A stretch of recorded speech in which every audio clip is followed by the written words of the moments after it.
Bye. Okay. Thank you, Jen. Hi, but oh my gosh, I said hi, Budsby. Come on, stop. Hi, everybody. Hold on a minute. Now I'm still in the auction one. Where's the melody one? Should be this one. Let me make sure that comes up. And let's make sure that you can hear me. Hi. Yep, but oh my gosh. Okay. All right, so let's get you guys over here. Got 14 over here so far. All right, so is everybody following this case? If you're not following this case, get you up to speed. We've got a little girl. Let me show you. Even the picture that they're using for this little girl is 2 years old. So it just, and I want to know a lot of answers. She's 9 years old, but they're using a picture from when she was 7. And she doesn't even look 7. She looks probably 5 years old in the picture that they're using. And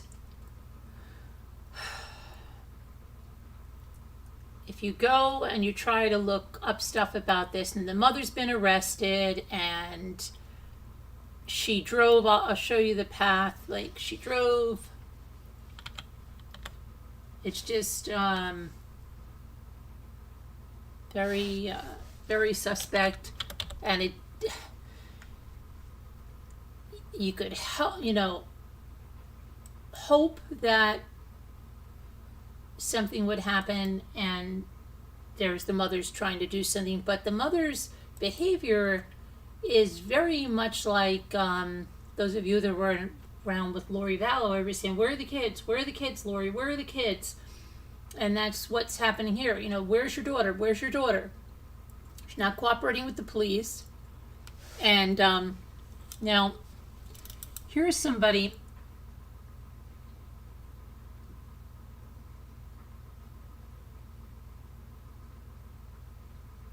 They're asking if she had a New York plate or something, but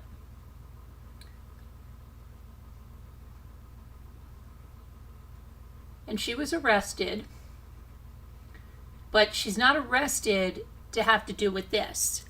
She's been arrested because of another case that's unrelated. They just, I think they just wanted to get her into custody and maybe see if they could get some, that's just my thinking. Okay, here she is being arrested. This is the mother. She's in a series of wigs, and let's see what we got here. Looks like she's still in custody, and no one knows when she's going to be. They're asking if there's a court case coming. Do they see anything? They're watching a calendar. But let me show you some other stuff.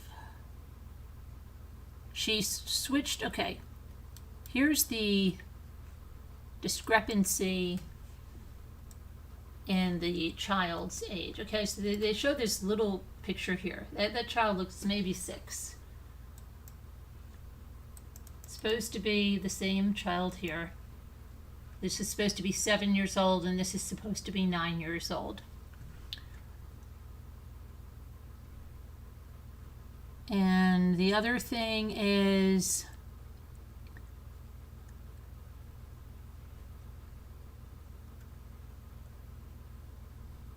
I want to show you what, okay.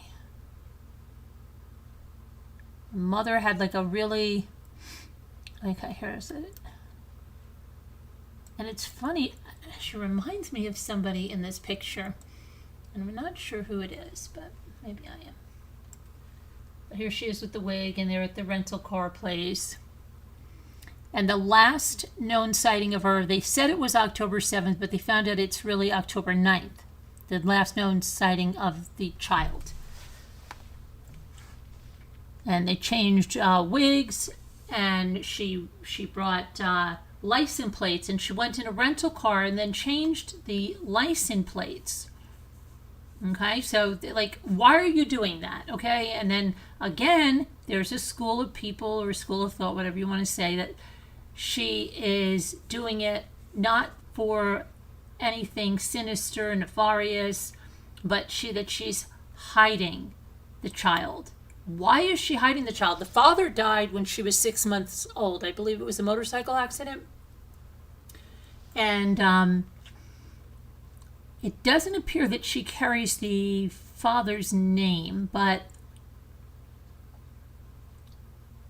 let me see. And apparently there was a New York license plate, and everybody's going crazy, wondering where she got this New York license plate from.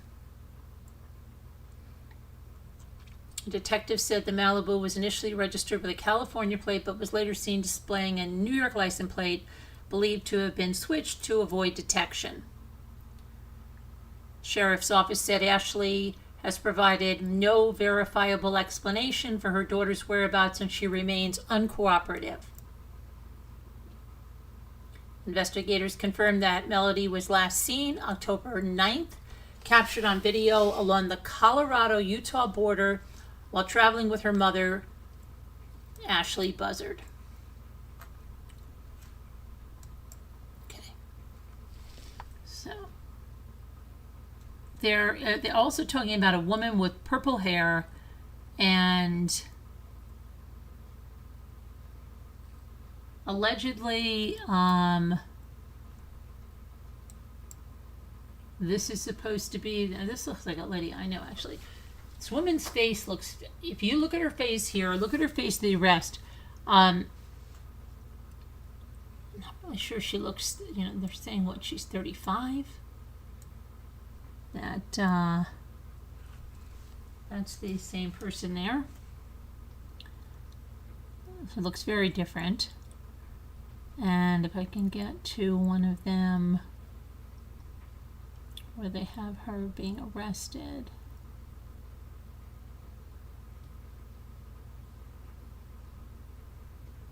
Let me see here.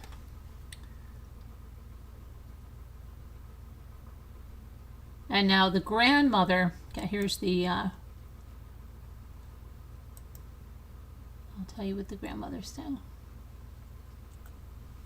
It's been more than 3 weeks since Santa Barbara County Sheriff's detectives began investigating the disappearance of a 9-year-old Melodee Buzzard of Vanderburg Village.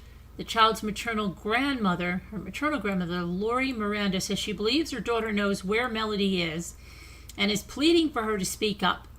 Melodee was last seen on surveillance video October 9th. She was traveling with her mother, Ashlee, near the Colorado-Utah border, which her route, and I'll show that to you, goes through some very desolate areas where, let me get this here from the Santa Barbara County Sheriff's Office. This is the route. Let me make this a little bigger. That she took. Okay, here's Utah, okay, Las Vegas, and then into California there. So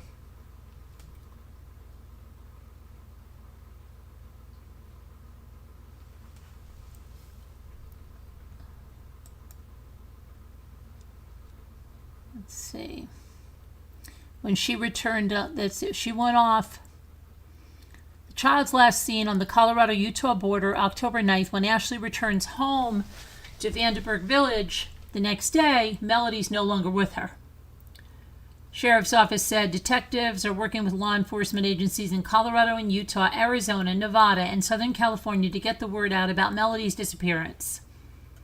She's 4'6", 60 pounds, curly brown hair, but she could have a wig on, and brown eyes. So there's people that think kind of 3 ways. One option, that she's hidden the daughter somewhere because someone in the family or something is trying to get her that she doesn't want to. That's the one option people are thinking. The second one is that something bad happened to her. And the third one, could it be some kind of trafficking? And let's see here. because they believe that they went into Nebraska, and allegedly Nebraska is hotspot for that trafficking, allegedly.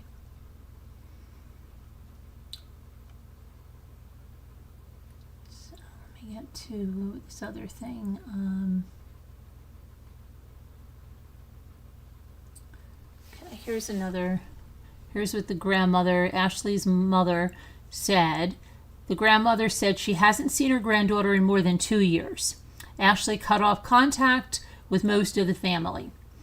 She described Melodee's mother, Ashlee, her daughter, as having a drastic dive in mental health after Melodee's father died in a crash in 2016 when Melodee was a baby. I believe she was 6 months old. She recalled one incident when law enforcement was called to the house when Melodee was an infant. Miranda says the house was in extreme disarray, raw eggs in pans, rotten food in the fridge, and Melodee had to be taken into protective services. Miranda says she believes Ashlee should be at the hospital receiving treatment now. The grandmother issued a public plea asking for Melodee to reach out if she's able to, emphasizing that the family wants her safe.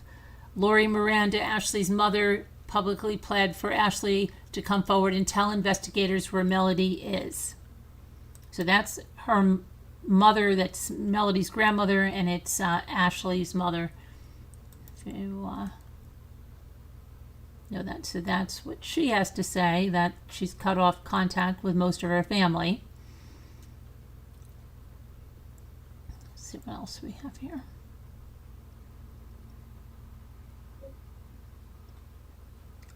I just don't know where the who finally reported the child missing, because it's a long time to be missing if she was supposed to be in school somewhere, or even, let me see, they had a vigil for her.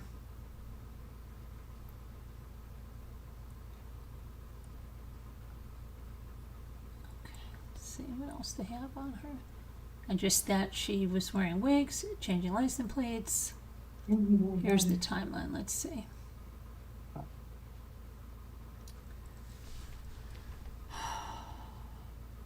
October 7th, a verified sighting of Melodee and Ashlee beginning on a road trip to Nebraska, where Ashlee returned to California without Melodee. And then October 9th, she was seen. October 14th, checked the welfare request, prompted an onset of a missing persons investigation. Ashlee was contacted at the residence and could not provide reasonable explanation of Melodee's whereabouts. On October 15th, detectives served a search warrant at the mother's residence, and Melodee was not located. Ashlee was uncooperative. October 18th, FBI joined the investigation. October 22nd, Melodee remains on at-risk missing person. Ashlee remains uncooperative with the investigators. Let's see here.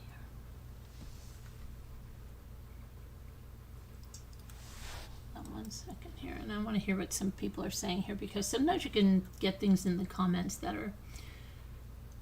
Okay, so someone said, I have a feeling there's something more going on in this case. Why are authorities asking the public to stand down? The FBI is involved, yet no arrest. I really hope that they will get answers soon. This little girl needs to be located safely. Let's see. Someone said, it's a very sad situation. I'm going to let law enforcement be the investigators. I don't care to make assumptions or rely on TikTok, etc. for factual information. Yeah, because what's happening now, and you're having people that are going and making like TikTok videos, I think, going to the house and screaming and all kinds of speculation and everything, just like with Summer Wells, just like with Sebastian Rogers. I don't know why, somebody just asked it today, why these missing kids is what really drags out the bottom of the barrel true crime. It really does. What you call the what are they? The tragedy pimps who keep it going when there's nothing even going, or who are traveling around like just harassing people for their clicks, views, and stuff. And it's nothing about the missing child, because it just then just becomes all this stuff. And then you get these certain channels, and all they do is every day they go at each other about themselves, or the parents are even getting involved in it. It's like craziness, but it's nothing about the child that's missing. But there's, for some reason, certain missing children have brought this, and it's been Summer Wells, and it's been Sebastian Rogers, and it was a little bit of that, the monkey Michael in Idaho, but not to the extent of Summer Wells and Sebastian Rogers. Just has brought out so much speculation, so much craziness, and when there was nothing else, it was like there was invented stuff. It's really there's been creators that have called that, Summer Wells a cash cow. I mean, it's terrible, horrible. Okay, and I don't know if this one is going that way too, but it's starting to look like that. Okay, where the heck are we here? Hi, Megan Els. Hello, Linda. Okay, yeah, it's just there's just certain cases, Megan Els, certain cases, and then most are there's missing person, little kids, missing children, and wow, there seriously will just be discussing something or making up information. It's downright infuriating. Okay. As if it's like a soap opera or something they're writing, They're adding, that's their content, to add stuff, or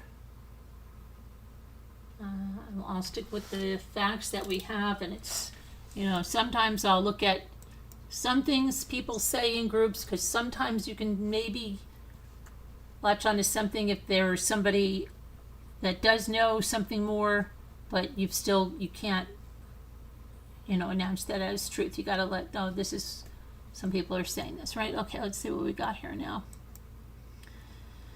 Santa Barbara detectives have confirmed 9-year-old Melody Buzzard is missing. Yes, we know that. Let's see what else we've got.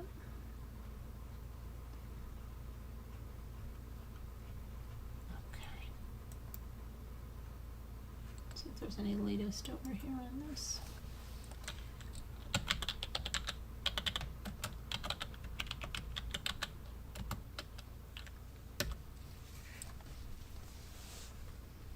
Okay.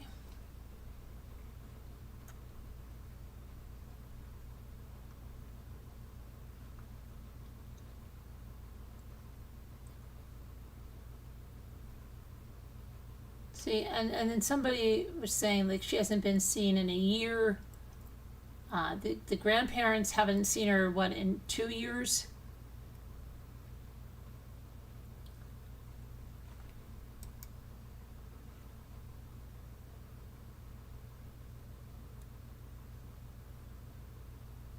Okay, let's see here. Go back to this. We were originally looking for a Chevy Malibu with California plates. Now we're looking for a Chevy Malibu with California or New York plates. That's what they were saying. So the grandmother is saying, Miranda says she believes her daughter and granddaughter may have crossed paths with people she and Ashlee Buzzard's father once knew in those states. When you start getting past Utah, coming back, that's when you're running into his friends, the grandmother said. The school officials reported Melody missing in mid-October. Ashlee has been uncooperative, but why did the school officials wait until mid-October? Why? I don't get. She had registered or something back in August.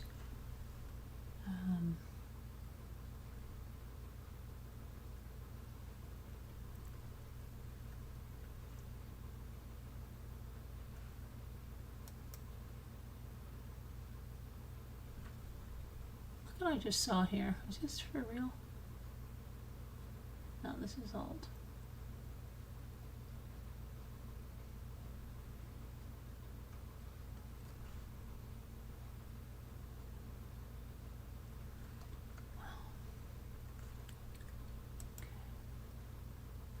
Alright, let me find anything. I just want to see if there's any other.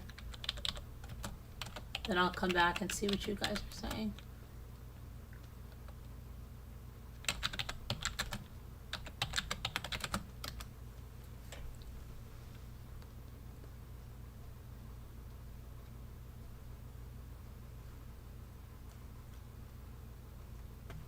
I mean, who is this woman's friends? You know? The paternal aunt, so we heard from the maternal grandmother, here's the paternal aunt, says, pleading with the public to help bring her niece home. We don't know if she's safe. We don't know where she's at. Aunt Elizabeth Meza said. Melody was first reported missing by staff from Lompoc Unified School District on October 14th. They said that she has not been there since August. So you wait till October 14th. That's insane. That's absolutely insane. That should have been put down as, in the state of New York, if you didn't have your kid in school, first of all, you get a email like immediately and it's reported. But if you didn't have your child in school, you would be investigated by CPS for educational neglect. It's exactly what would happen. They wouldn't just have you not have your kid in school for 2 months. Come on. That's insane.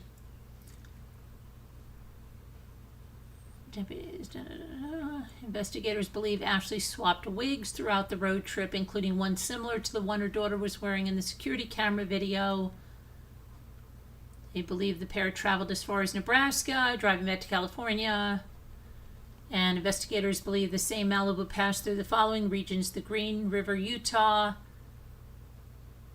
Panguitch, Utah, Northwest Arizona, Primm, Nevada, Rancho Cucamonga, California. Chevy Malibu had the original California license plates when it was returned to the rental car dealer. This whole situation's playing a game of Jumanji, says the aunt. Every day you roll the dice and it's a whole different story. Deputies say Ashlee has been uncooperative with the investigation. The aunt hopes that Melody will be located and returned to her family. She should be outside playing with kids. She should be interacting with her cousins and her aunts and her grandma and her sister, not hiding somewhere in a wig. I mean, it's heartbreaking. Detectives urge anyone with information on Melodee's disappearance to call the sheriff's office 805-681-4150. Okay. So what else we got?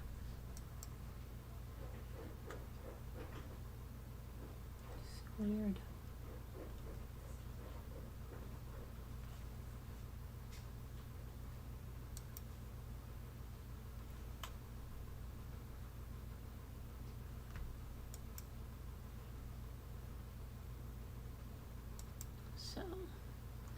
Here's more about her arrest. Okay, so Melodee's mom was arrested Friday, more than 3 weeks after she allegedly went on the run with the missing 9-year-old girl.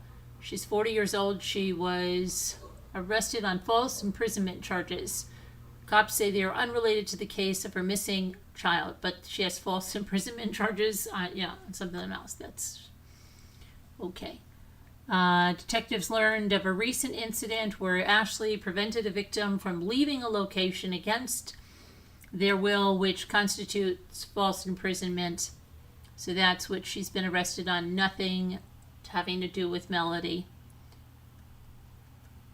So, and that was a 1,500-mile road trip they went on.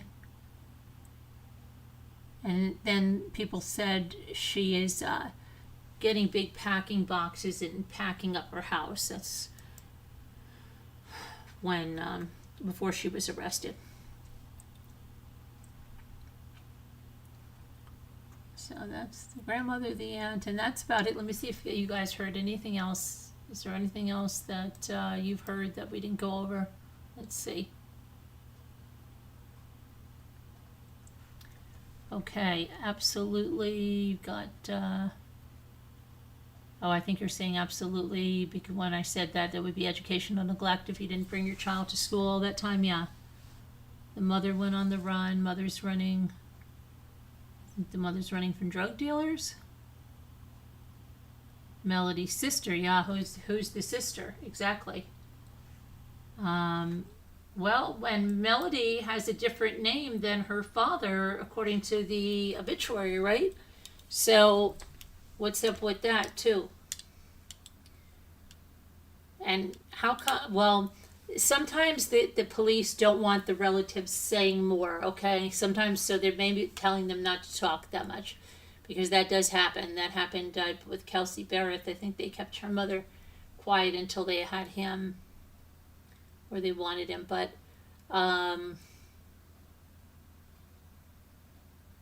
just a weird thing. Is this going to go on and they're not going to find her, or what's going to go on? Or they're going to have somebody tracing all of that? I mean,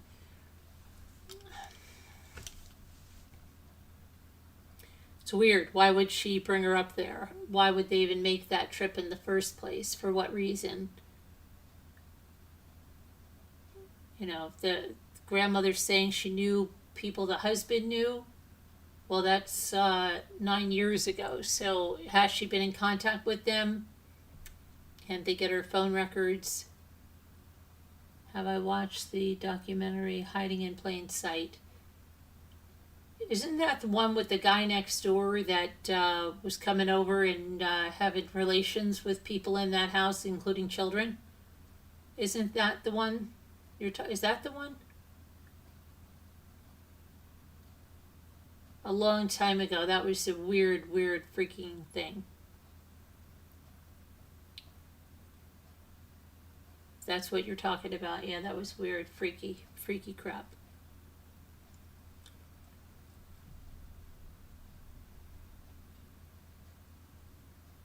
But you think that applies here? How does that apply here? And the mother should be arrested just for educational neglect, should she not? For not having her child in school?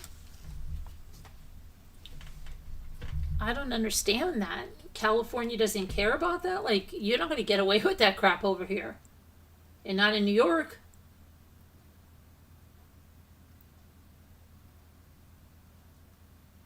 And if she said she was homeschooling her, she'd have to, you know, there's certain criteria of, well, at least over here you've got to provide. I don't get it.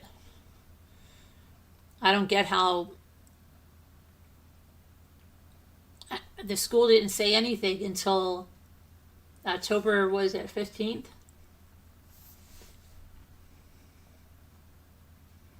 That's just strange. And what is she doing? Why didn't she have her child in school all that time? Why was the child not in school? California is A backwards as far as the law goes. Really? You would think it wouldn't be, right? I don't know. Let's see. Melodee's mother registered her for a homeschooling program when she didn't show up to pick up this week's assignments at school. Okay, so she was homeschooling her, but she was picking things up weekly? And why was she homeschooling her? I don't know. And something doesn't make sense. And if she was homeschooling her,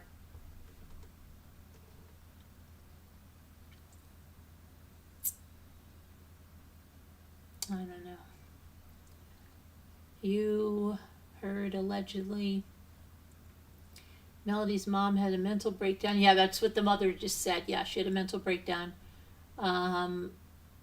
When Melody was younger, yep, she said, and was hospitalized. The father's parents had her and tried to adopt her. Okay, but that was a long time ago. They said that was when she was really young, like 6 months after the father died in the crash, which was 6 months. But I don't think the Melody carries the father's last name. Let me see something. Hold on a minute.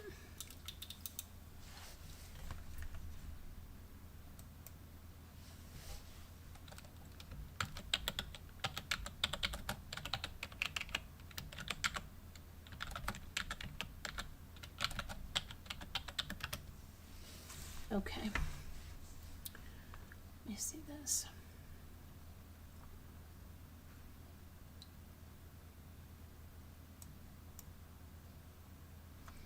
Here's something else. A significant portion, hold on a minute. Turn this a little bit larger so I can see this. Significant portion of the nation is now caught up in the unfolding drama. Where is Melodee Buzzard? When she was a baby, Melody's father, Rubiel Mesa. Now, why is her name not Mesa?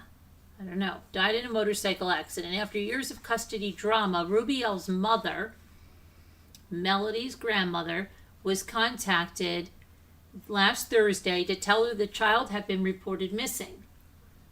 She hasn't let us see her for a few years. So she didn't let the maternal grandmother see her, and she didn't let the paternal grandmother see her. And why am I frozen like this? I don't know why I'm frozen like that. So she didn't let maternal grandmother see her, paternal grandmother see her. Bridget Truitt says Rubiel's sister, the aunt. Okay.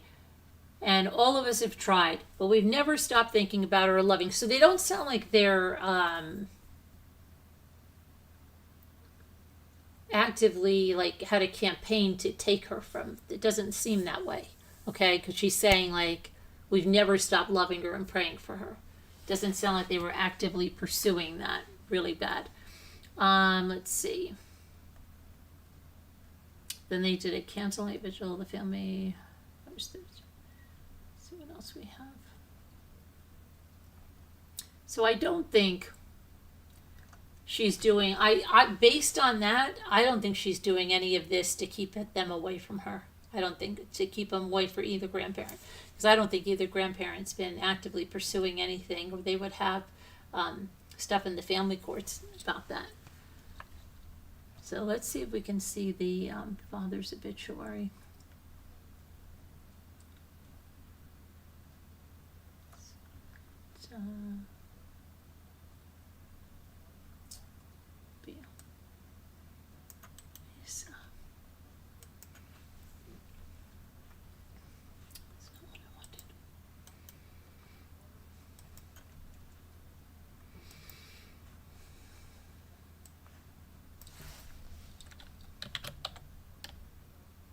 Oh my gosh.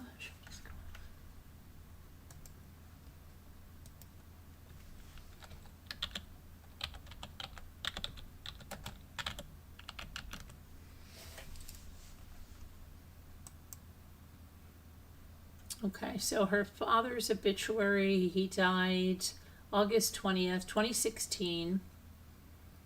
It says Rubiel Mesa, age 40, of Santa Maria, California, born May 7th, 1976 in Fresno. He was employed at Pacific Petroleum in speed trucking, and he was, hold on a minute. Got this now. I've got this too large and I can't read the whole thing. Okay. Let's see about his survivors. Okay, he's survived by his mother, Lily, sisters Vicky, Bridget, husband Mike. Okay. All right. Why don't they have his wife there? Okay, where are the children?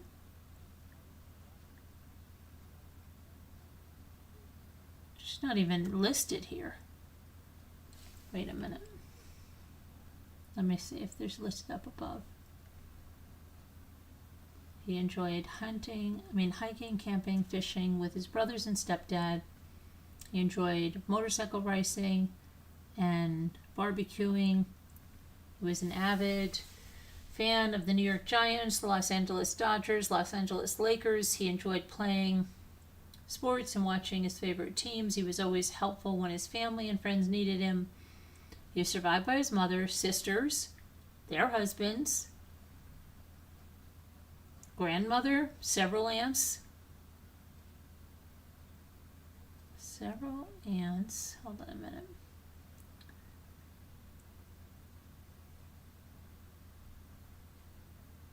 Daughters, okay. All right, here's daughters. He's got Karina and Melody, and here she has Mesa. So what? So did she change her name to Buzzard, or is that really not even legally done? Maybe she did. And then she's got the other sister must be older because she's listed first. But the wife is not, or even the significant other is not listed. Okay, so that Ashlee is not listed at all.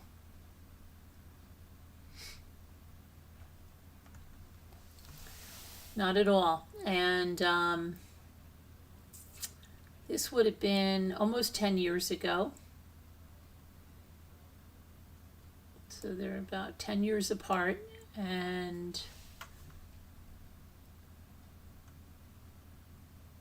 she's not listed there at all, Ashlee. Let me see here.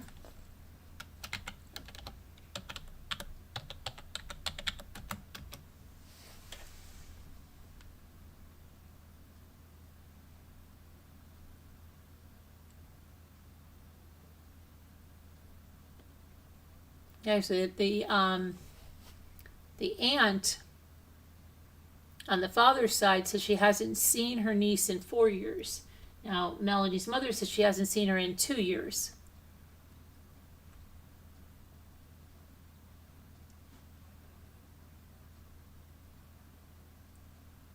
So I don't think they're trying to I don't think this has anything to do with trying to keep the child away from them. I don't think it is. And what about her romantic partners? What's going on with that? Could they have, I don't know, she wasn't up there with any of them, so it's not like she wasn't seen with the child, but is there anybody that she was going up there to meet that did something? I don't know. Who's she romantically involved with? And is she on drugs or something? Like Jen Grill was saying, is she involved with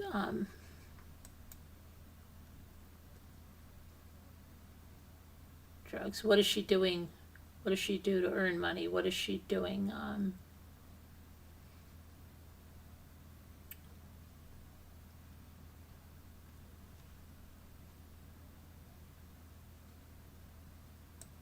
Something about neighbors. Let me see here.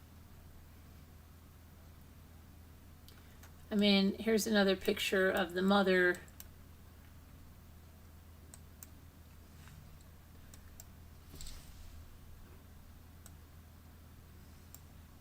Where did I just put you?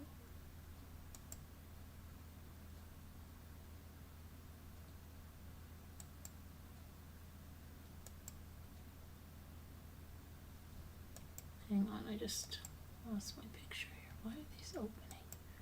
Close.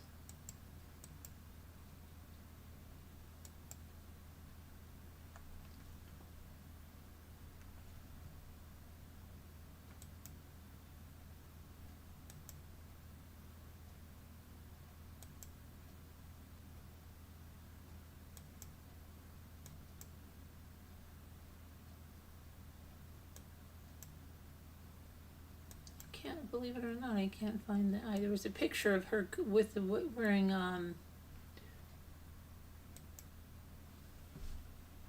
did that go? I was just going to show you guys that. Maybe it's over here. Oh, here it is. Okay. Not that one. Oh my gosh, this one. No? This? No. This. Oh my goodness. Okay, here we go. Here she is,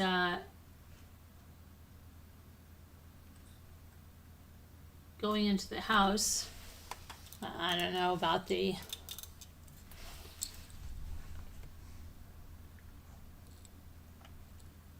wig, the choice of pants.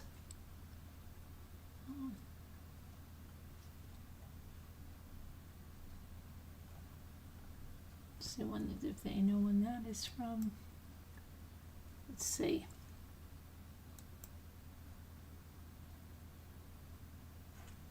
Okay, because these are the neighbors. Let's see what we have.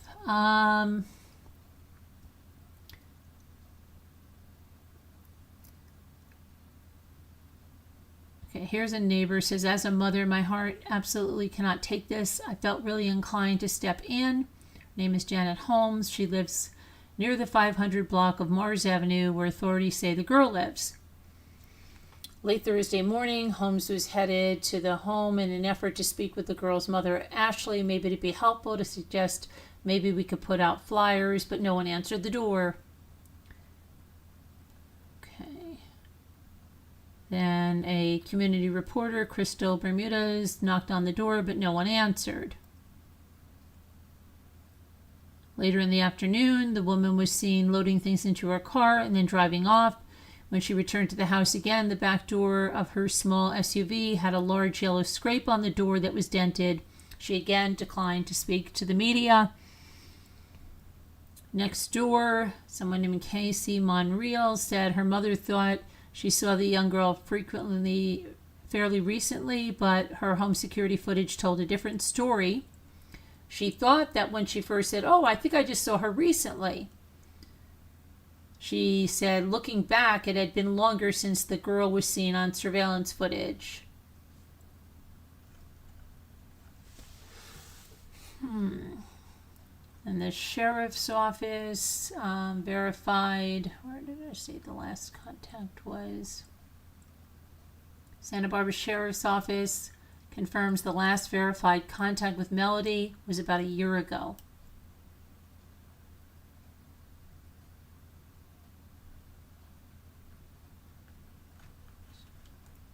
Super strange.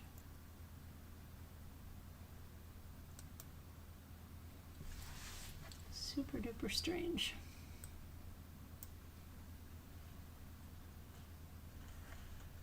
Okay. So I don't know. Let's see what you guys are saying.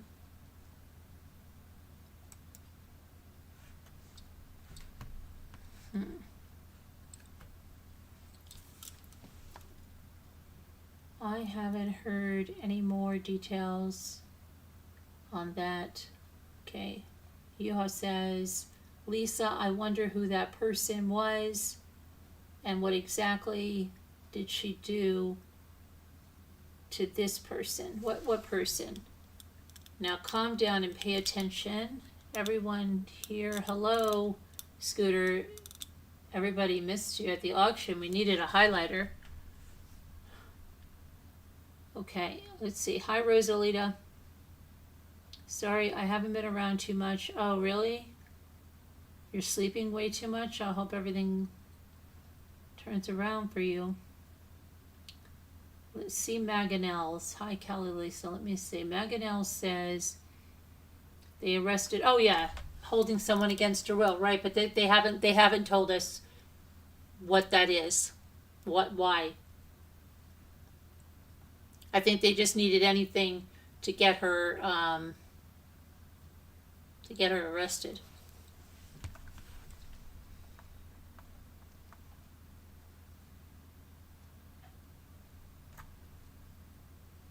I think they just wanted a warrant. Yeah, Kelly Lisa, exactly. To prevent her from leaving, to keep her there and maybe get her talking, right? To see if they could crack her.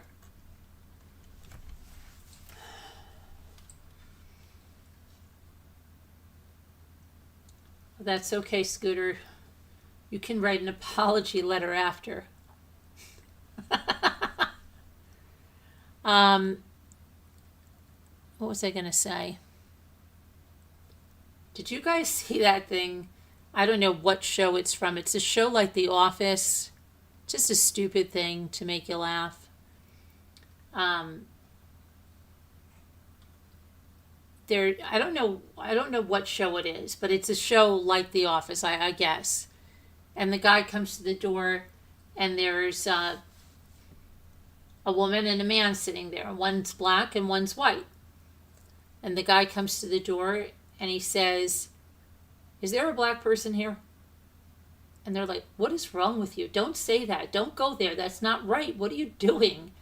And the lady is getting really, really upset. And he said, "Well, so-and-so said there's a black person here, so I wanted to see." And they said, "Well, there's a white person here too." And he said, "But I'm not looking for a white person. I need the black person in here." So they're getting really fed up, and the lady's getting off the couch to punch the guy, and he goes, "Oh, here it is." And it's a black purse. And they go, "Were you asking for a black purse?" And he's like, "Yeah, what did you think I was asking for?"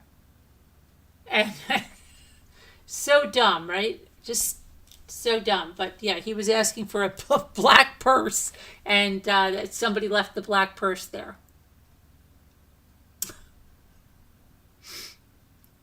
But see, that goes to show you your words could get very, very misconstrued, misheard, right? All of that. When the guy was honestly looking for a purse.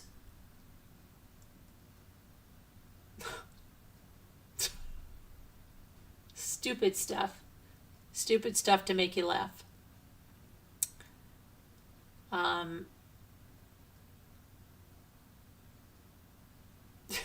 There was another funny thing. It was on some Italian thing, right? We're Italians or whatever it is, these Instagrams. And the kid comes in, the mother's cooking, and he says, Mom, get your sneakers on. Get your sneakers on." And she's like, "Why, Joey? Why do I need to put my sneakers on?" And he's like, "Because the kid over there, like, he said something, I'm going to go F him up, but the mother's out there, so I might need you." And she's like, all of a sudden she goes, "I got my sneakers. I'm gonna go kick her ass." Very funny. Yeah, it's funny. Is there a black person here? Yeah, black person here, right? Oh my gosh. It's crazy. I don't know what show it was, Scooter. It was some. It looked like one like The Office. Almost like Park, maybe. I don't know, something along the lines of Parks and Recreation, maybe, or one of those type of shows. I don't know which it is because I didn't watch it. It was just a little. They had one video of it either on Instagram or something. I don't know. Like a little funny short kind of video.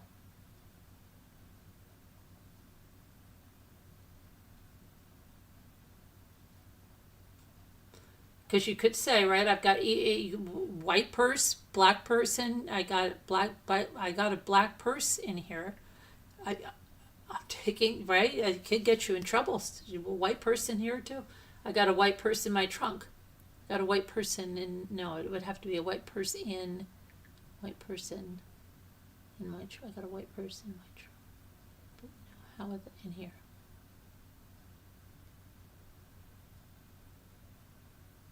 I'm gonna grab this white person and person here. I don't know. It's funny. Which show is it? The Chit Show? Is that what it was? I don't know. I don't watch it. It was just. Oh, his name is Chit? Oh, okay. Yeah, I don't know.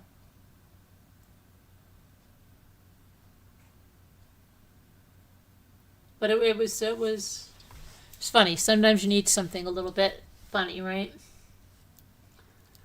But I don't know this melody. I mean, does anybody think like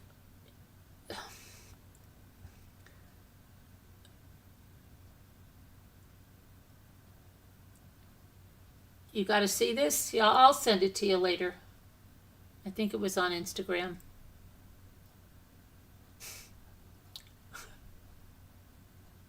But the one person, she's getting up to like punch him, right? Because he won't stop saying it.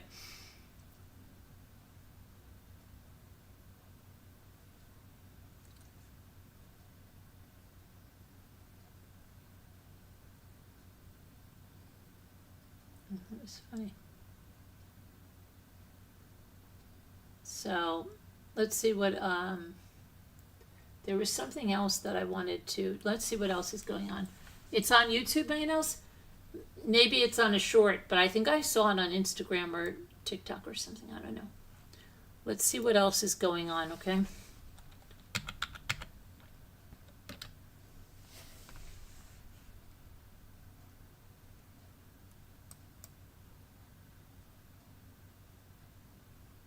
Okay, here's something.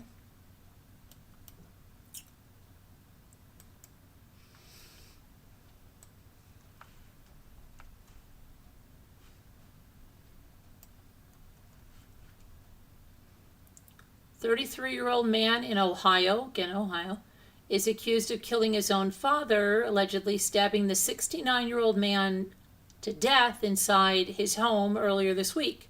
Jared, hold on, I need my glasses. Luecki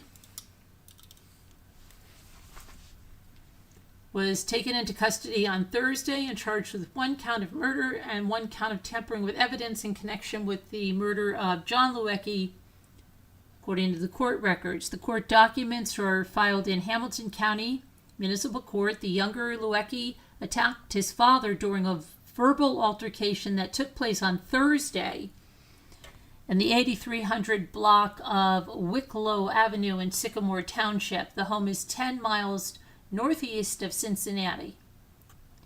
Okay. The altercation turned physical when Jared retrieved a crowbar and a knife from his bedroom. Crowbar and a knife in his bedroom. The affidavit said Jared used the crowbar to attack John, striking him twice in the shoulder. John struggled with Jared, grabbing the crowbar.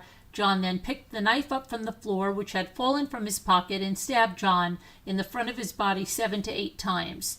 Then the detective said the father's death was a direct result of the injuries inflicted by his son. Additionally, during a post-Miranda interview, Jared Luecki allegedly admitted that after fatally stabbing his father, he attempted to cover his tracks by cleaning up the murder scene and using household cleaning products he found in the kitchen. Recording of a 911 call was placed by Jared Luecki. It was obtained and provided additional details. According to the report, Jared straightforwardly confessed to killing his father. "I need to be arrested," he told the emergency dispatcher. "I have been in a fight with my father and I think he's dead."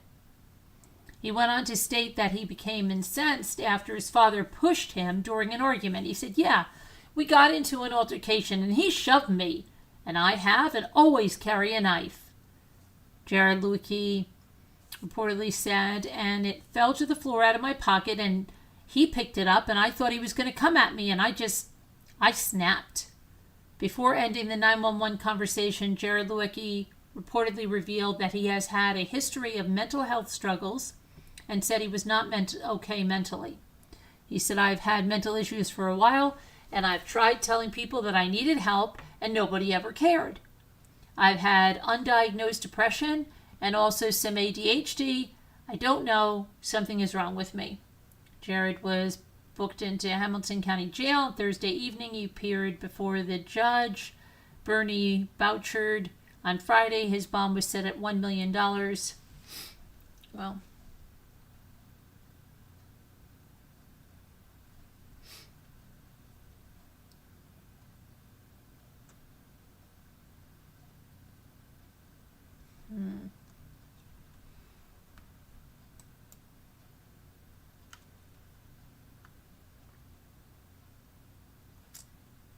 then they have that missing South Carolina student was found dead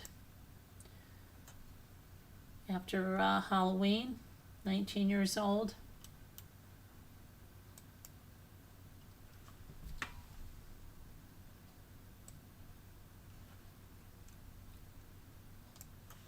bar right there. Let me see his name. Missing College of Charleston student has been recovered over 1 week after he went missing, and investigators have determined he died by taking his own life. Owen Kinney, a 19-year-old from New Jersey, was found dead in the water near Patriots Point at 8:45 on Saturday, say the Charleston Police Department. The teenager was last seen by his friends around 2 a.m. on Halloween in an area near the college. Detectives confirmed he walked alone onto the Ravenel Bridge pedestrian. We went over that Ravenel Bridge scooter walkway shortly, or we saw it, I remember that, Ravenel, after 3 a.m. and his phone last recorded location was there about that time. Investigators determined Kinney died by taking his own life after going on the Ravenel Bridge. Let's see. That's sad. I would like to thank everyone who took part in the effort to get Owen back to his family. Charleston Police Chief Chito Walker said in a statement on Saturday, "We hope this recovery brings some measure of closure to a family experiencing unimaginable loss." Police said earlier this week they had concluded the teenager died by taking his own life, and the missing persons case was shifting to a recovery effort. "There are no words that can ease the pain of losing someone so young and so full of promise," said College of Charleston President Andrew Shue in a statement on Saturday. "Now is a time to surround his family with love, to support the friends and classmates who are grieving, and to remind each other that no one in our campus family carries this weight alone. We have encouraged students who have been impacted to seek support through the counseling center, and faculty and staff may contact All One Health. The resources are free, confidential, and available to all College of Charleston affiliates."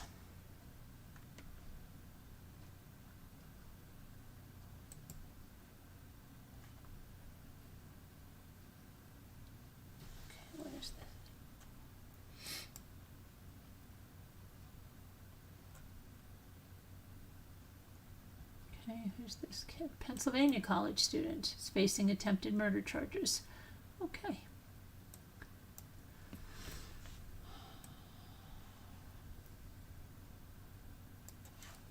Swan, a 21-year-old Pennsylvania college student, is facing attempted murder charges after he allegedly ran over a police officer 3 times and took off from the scene, and then he rammed into a police cruiser on a highway. Montgomery County District Attorney's Office announced charges against Dalton Lee Janicek after a violent encounter with the police in Plymouth Township on October 24th. It started out after an officer attempted to stop a white Mercedes G-Wagon that morning. The car sped away, driving erratically at a high speed. It even crossed over the concrete median. After an hour later, police found the G-Wagon at a DoubleTree Guest Suites hotel, and when an officer parked behind the car and activated his emergency lights, police say Janicek put his vehicle in reverse and struck the police cruiser multiple times. An officer got out of the cruiser and told Janicek to stop, but Janicek put his car in drive and accelerated directly at the officer in an attempt to hit him. The police officer opened fire in response, but Janicek accelerated the vehicle again and struck the police officer, causing him to fall.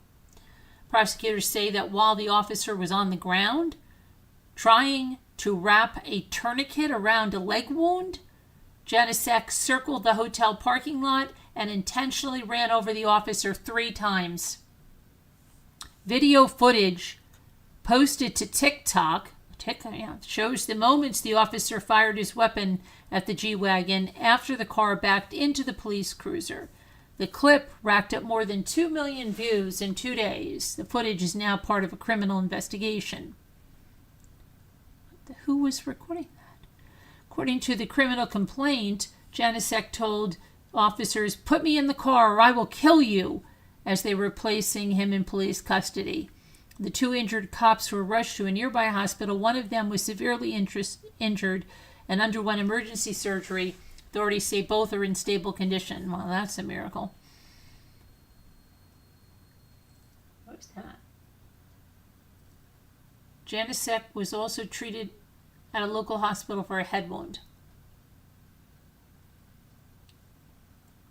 According to local reports, Janicek is a student and member of the men's rowing team at Loyola Marymount University and the son, listen to this one, of a prominent lawyer in Montgomery County. The luxury G-Wagon he was driving typically retails for around $148,000.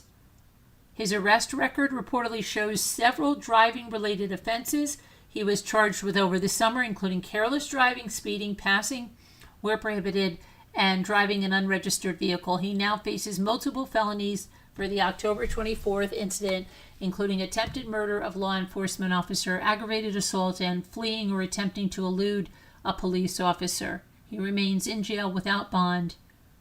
The motive for the attack remains unclear at this time.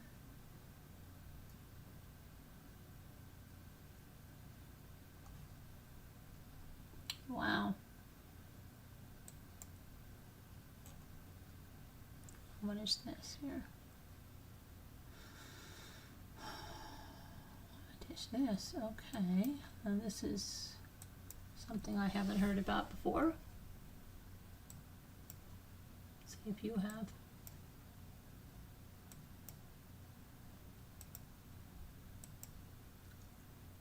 And let me make sure I'm still connected, because I heard some kind of an alarm, and I don't know whether that's a battery backup or something. I mean, my lights are still working, but okay.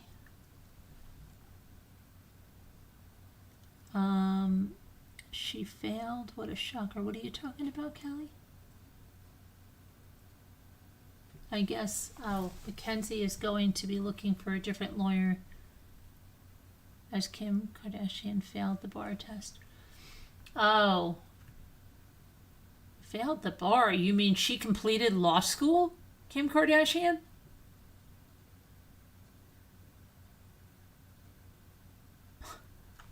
That's a miracle, if that's the case.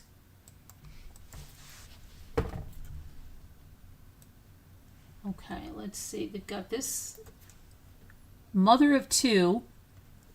Picture for the first time after being charged with murdering a male model left to die in the middle of the road.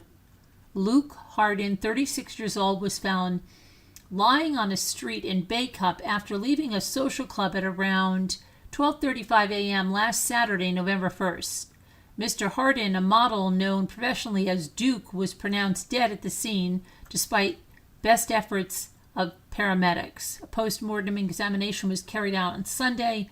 Exact cause of death is unknown. This is Natalie Chadwick, 27, one of two people charged in his murder. Also charged is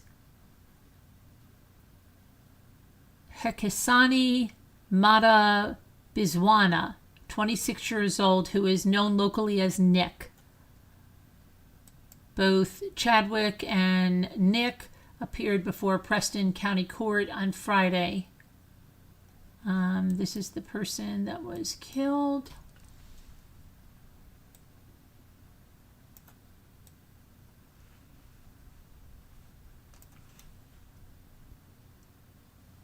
The pair spoke only to confirm their identities. The judge set a trial date for April of 2026. Mr. Hardin was described by his family as special and beautiful and a touching tribute. His relatives said in a statement, "There are no words to describe how devastated we all are. We wish our Luke could see the outpouring of love from everyone who knows him. He is and will always be special to us all as a son, brother, grandson, nephew, cousin, uncle, boyfriend, and friend. You will be forever in our hearts and minds, and we are comforted knowing we can shut our eyes and your beautiful face will always be smiling back at us. Rest in peace, our gorgeous Luke, until we will meet again." And another, I don't know what. Mr. Hardin worked for a Nemesis model agency, which is based in Manchester. In a Facebook statement, it said, "It's with great sadness that we must announce the untimely death of one of our favorite models, Luke Hardin. Luke has been a model with Nemesis since 2013, and he was loved by everyone who met him. Both Chadwick and Hamerton Street Baycup and Mataspiswana of St. James Street Baycup were remanded in custody, and both are due in court for a plea hearing on December 15th. Anyone with doorbell or dash cam footage or who was with them drinking at Rosemount Working Men's Club on October 31st is urged to come forward with information.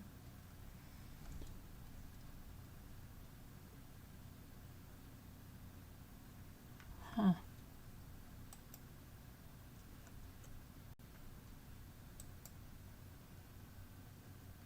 Let's see what else we got here.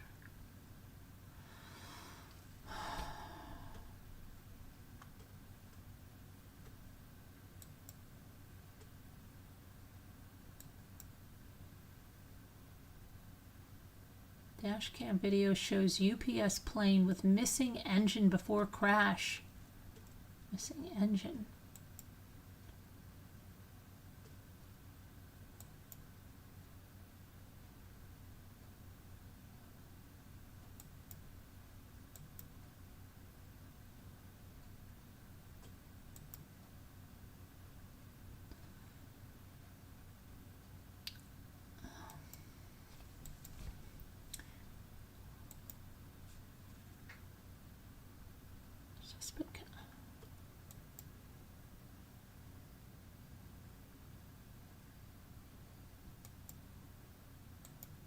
What else is here?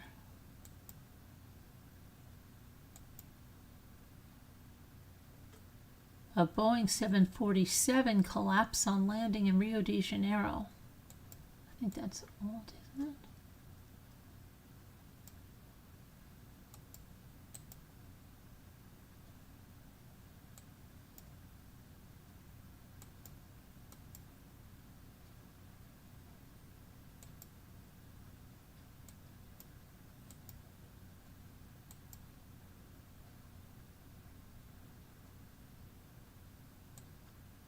What happened to, hold on a minute.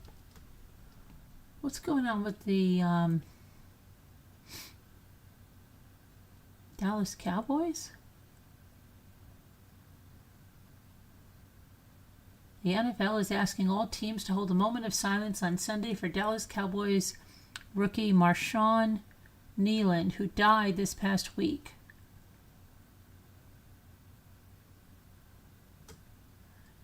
The league reportedly sent a memo to all teams on Friday requesting the moment of silence, which will be followed by a message on jumbotrons that will read, "If you or someone you know is struggling or needs emotional support." Oh, he took his own life?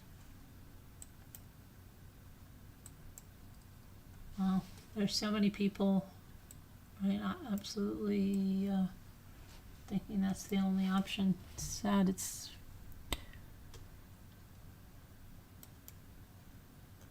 He died from a self-inflicted gunshot wound following a police chase in Texas. Kneeland's agent, Jonathan Persley, paid tribute to the young NFL player.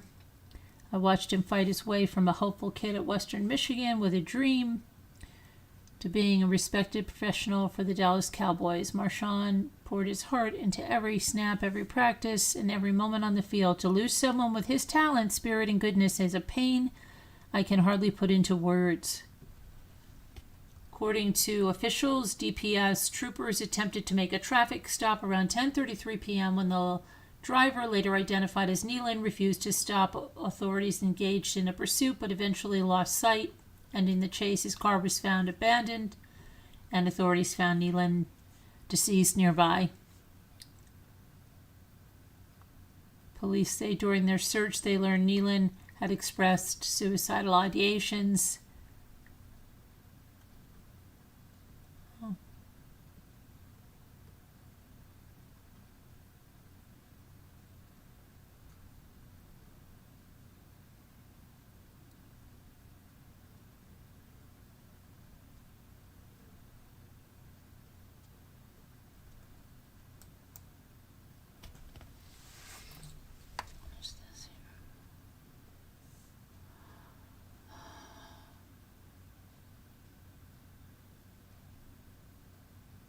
Teens found living at home after grandparents passed away.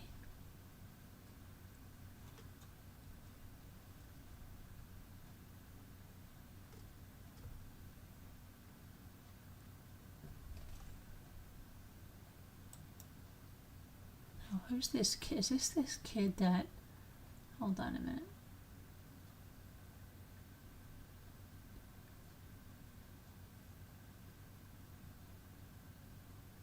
Oh, that's somebody else. Okay. I'm trying to look for that kid that they said he was 17 and he was arrested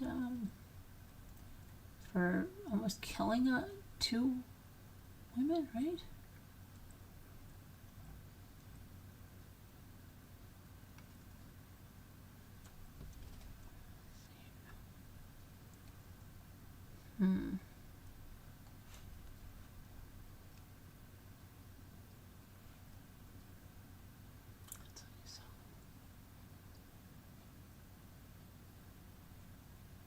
What is this about?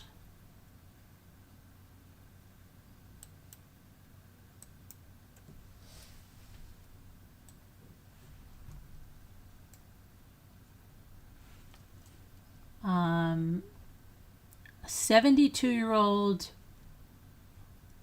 hold on a minute, Florida mayor was allegedly attacked by his much younger ex-boyfriend outside his home and dragged across the street during a failed attempt to reconnect. Wow, that really is a failed attempt to reconnect, right? Dean Trantalis, Fort Lauderdale's Democratic mayor, revealed the shocking claims about the violent ordeal as he testified in court against his former boyfriend, 34-year-old Daniel Curran, on Friday. The couple had been in a relationship since March, and social media posts show that they got engaged in July, months after Trantalis filed for a domestic violence injunction against Curran in September. A brawl broke out between the two men in front of Trantalis' home on November 1st when Curran allegedly pushed his ex-lover as the mayor fought back. Curran grabbed the mayor and brought him to the ground, dragging him 15 feet across the street. Police arrested Curran on Wednesday after he returned to Trantalis' home in violation of the injunction. He was charged with battery on a person 65 years of age or older, and contempt of court, violating an injunction. And according to the court records in the filing for the domestic violence injunction, the 3-term mayor accused Curran of throwing things, pulling knives on him, kicking furniture, demanding Trantalis leave the home.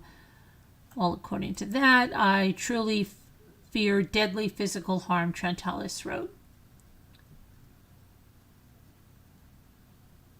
The injunction was set to expire December 3rd.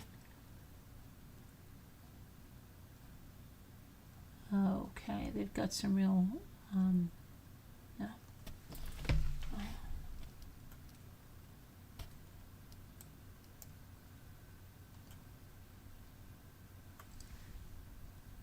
Wait, we have, where's this? When did this happen? November 8th, the early morning hours of Saturday, November 8th. Well, I really am not in touch with what's going on right now.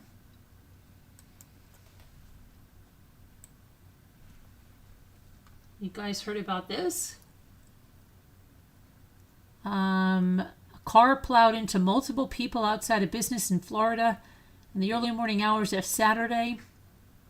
4 people were killed and nearly a dozen others were injured. A 22-year-old was detained at the scene following the crash. At least 4 people are dead. 11 others are injured after the car plowed into pedestrians in Florida. In the early hours of Saturday, November 8th, the vehicle crashed into a business in Ybor, a neighborhood in Tampa, hitting more than a dozen people who were outside.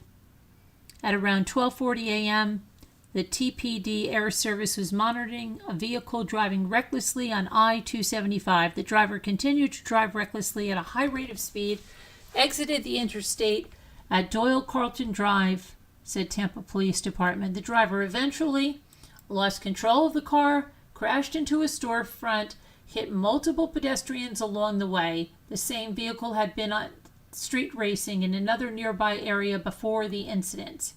15 people were affected by the incident in total.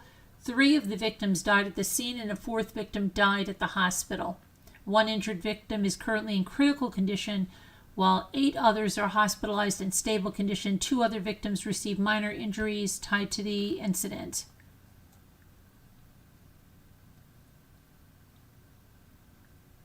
Wow. Carflane Police.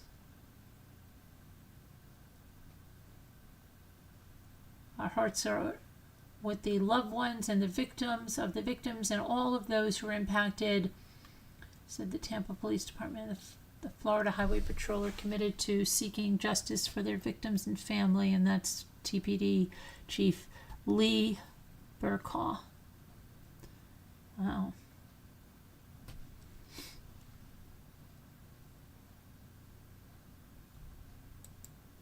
Mecklenburg. That's in North Carolina, right? Mecklenburg? Said that a murder suspect died in Mecklenburg County Jail after receiving the wrong medication.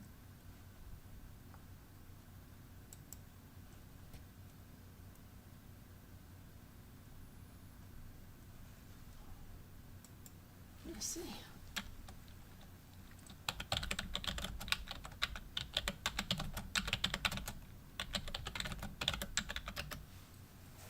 Let's see.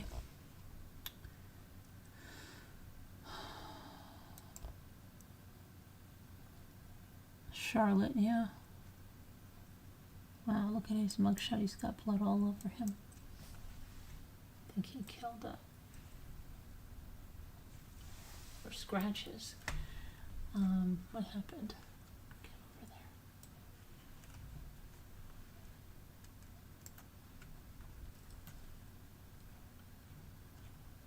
It says a murder suspect at the Mecklenburg County Jail died after being given the wrong medication. Hunter Sainez recently got the autopsy. They got the autopsy report about Hunter Sainez, about the in-custody death that happened in August. Hold on a minute. I'm sorry. No, that person is not. That's the person that has the autopsy. A crime reporter, Hunter Saenz. Okay? The person you see there is Miguel Angel Gonzalez Rosales, 38 years old, found dead in his cell. And this Hunter got the autopsy report from WSOC. And he says that this man was charged with killing a woman who was his neighbor in 2023, and he was given the wrong medication and died before they could get any justice because he's in the county jail, which means he hasn't been processed through the judicial system. So they now they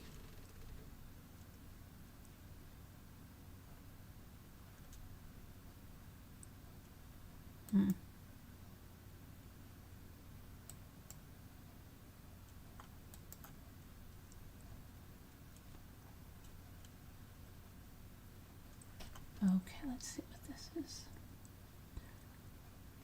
Okay, and now we've got here's let's see. Exit, please. Wait.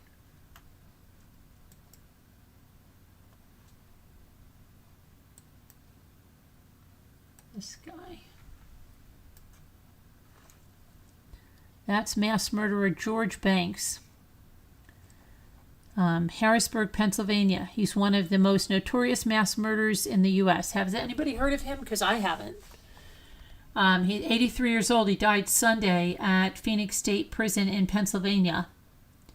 The State Department of Corrections said Banks died of complications from renal neoplasm or kidney cancer. Banks had been in prison since 1982 after shooting 14 people and killing 13, including his own children, during a rampage in Wilkes-Barre. Holy, in Wilkes-Barre. I go there all the time. Wow. At the time, it was considered one of the worst mass murders in American history. He was convicted of 12 counts of first-degree murder and 1 count of third-degree murder. How many of you, maybe we have heard of it and we just don't remember it. There's so much. Wow, what was that about that made him do that? Now I have to look into this a little bit, because I have to figure out where in Wilkes-Barre that happened. And he was spared the death penalty. I don't know why. Let's see here. Let's take a look at what happened here. On June 6th, 1983, so they said it was 82, but it's 83. Oh no, that's wrong. That's his trial. The trial for accused mass murderer George Banks started in Luzerne County Courthouse. Let's see what they did. It was behind locked doors. The prosecution had many advantages during the trial. Banks had a partial confession. The murder weapon. They had 100 photographs of the victims, more than 40 witnesses. Banks' attorneys against their clients' witnesses. Okay, let's see what else they have. One of the first to testify was Dr. Michael K. Spodak, a psychiatrist for the defense. Spodak testified that during his first interview with Banks, the defendant appeared paranoid, delusional, and suicidal. Throughout that interview, Banks indicated to Spodak that he was a victim of conspiracy in which the district attorney, judge, police, defense attorneys, and city officials were involved. During cross-examination, Gillespie asked Spodak if he felt Banks was faking a mental disorder, and Spodak replied, "I have confidence he was not trying to be deceptive in the interview." During the trial, Banks continued to insist that he was not mentally ill and demanded to testify. Let's see here. Well, what happened, though? That's what we're wanting to know. And where did it happen?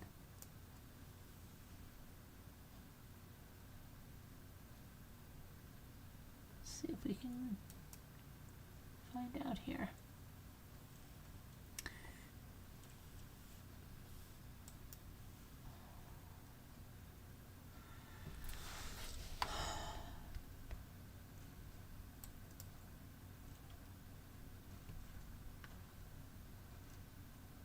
Pennsylvania Department of Corrections.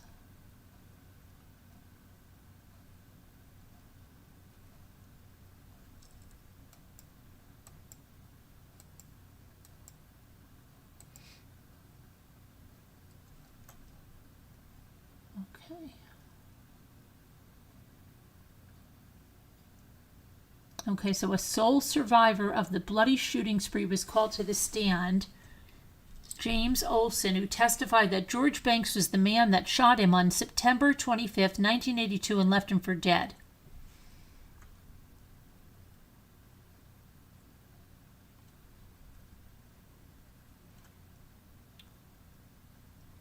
Again, what did he... He killed multiple children, it says.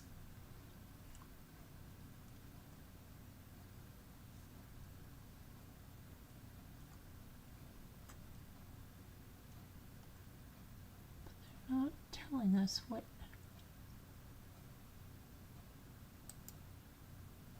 Okay, here, let's see.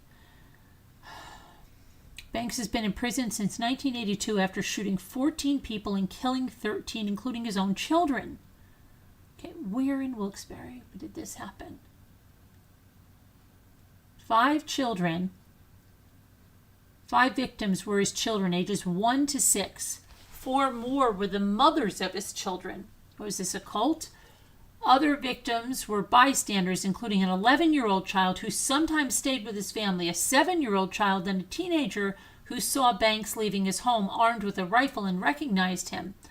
Banks killed 3 women and 5 children at his home, and then he dressed up in green army fatigues with an ammunition bandolier around his chest and shoulders, and he left. And when he saw 4 teenagers walking to their car from a nearby friend's house, he shot one fatally and another survived. He stole a car and went to Heather Highlands Trailer Park, where police found the bodies of Banks's son and the child's mother, as well as her mother and her nephew. From there, Banks went to his mother's house, who told police that Banks told her, "I killed them. I killed them all." That's almost what Robert Durst says too in that Jinx thing. Banks eventually surrendered after a 4-hour standoff at a friend's house.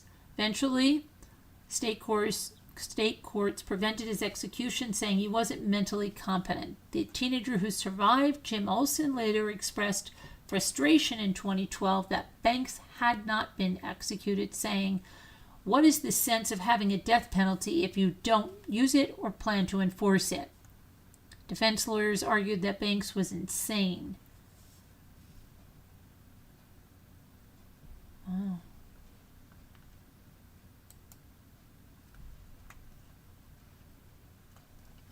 Okay, let's see what you guys were saying about that, because I didn't know about that case. Or I don't remember it. Let's see. Catherine says...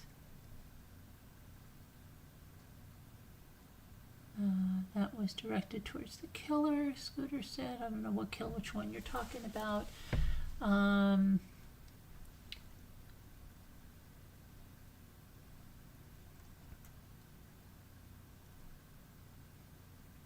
What did you retract, Scooter? I don't know, something directed at the killer, it says. I think a lot of people reported. I bet she would. Okay, I'll stop now and listen. Sorry. You're all good, Debbie. Report what? I think a lot of people reported. I bet she would. Report what? Hold on a minute. I really want to have it reported, but Carolyn may not want to be involved. Being at it is so far away. What? What is going on? I report and others as well. Wait. What are you talking about? Well, what's going on? Hold on. What's up here? Trying to follow you guys. I see you say, "Oh wow, Hart," but I don't see Hart saying anything. Oh, I don't think it's beyond the pale. Her dad was a lawyer and she's smart. I would bet she has some good brain cells. What are we talking about?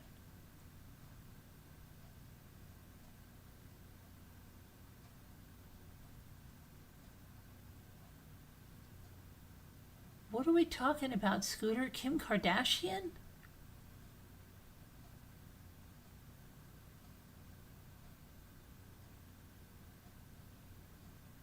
I report and others as well. I really want to have it reported. What are you reporting?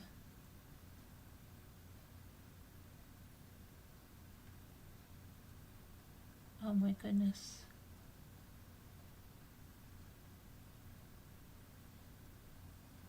I heard of George, haven't heard. There's so many we haven't heard about. Scooter, what are you talking about reporting? What was that about? No, I want to know. You can't do that. I told you that a long time ago. You can't do that. You can't say that and then say, never mind. Debbie is talking about a NICU channel out of Pakistan. A NICU channel.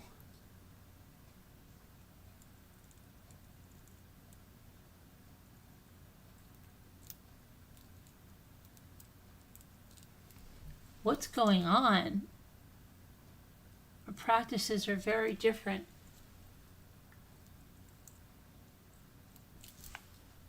I think I've heard, didn't I hear of that? That sounds very familiar to me. Who was talking about that before? Somebody was talking about that. Somebody was talking about it. Who was talking about? Somebody was talking about it. Who? I remember.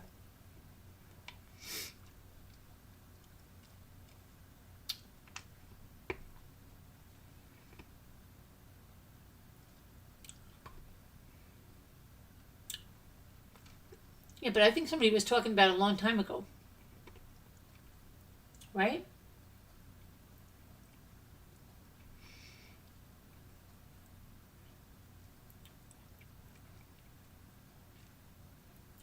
Me and Linda a long time ago. No, no, not tonight. I've heard about this before. It was probably Debbie. Do you mean this Debbie? To Scooter Debbie?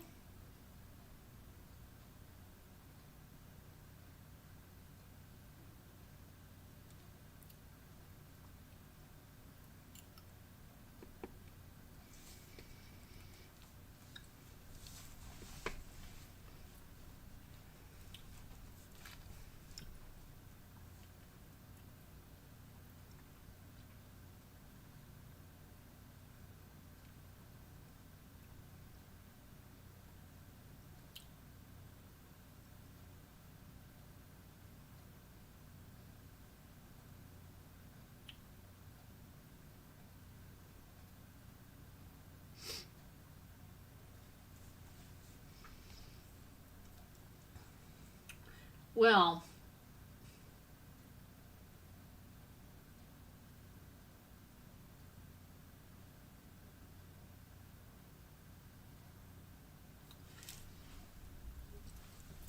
I heard that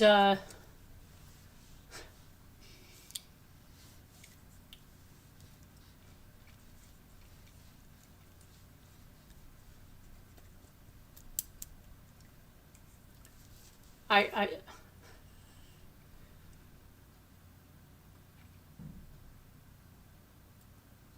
I'm not laughing at that. I'm laughing at something else completely different than that. Just, Debbie, I didn't watch much of it. It's very frustrating not being able to say, hey, don't like that. They won't get rid of these channels no matter what. Makes me quite angry. I know somebody has talked about this before. It's probably Linda. I think it is Linda. Yes, I believe it is Linda.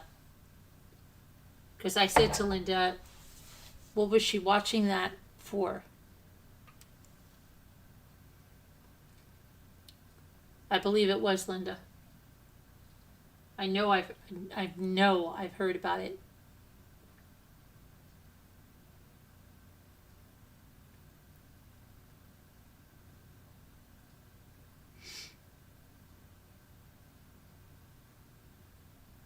Linda, yeah.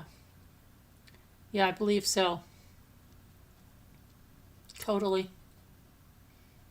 Linda.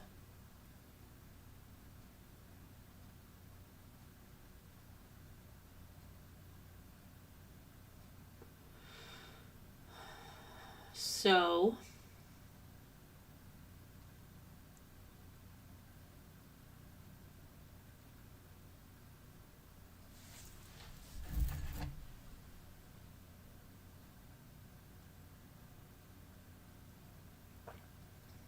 does anybody know anything about a civil stalking injunction?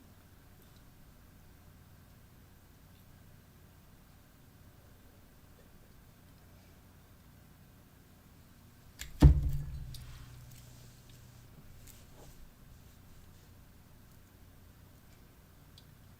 first guy wasn't that though. They won't stop, no matter how much they're reported. It's recommended to me, probably because I watch a lot of cute and sweet baby shows. What about Linda? There's something about Linda. What are we going to do about Linda, Scooter? We'll have to talk about it tonight.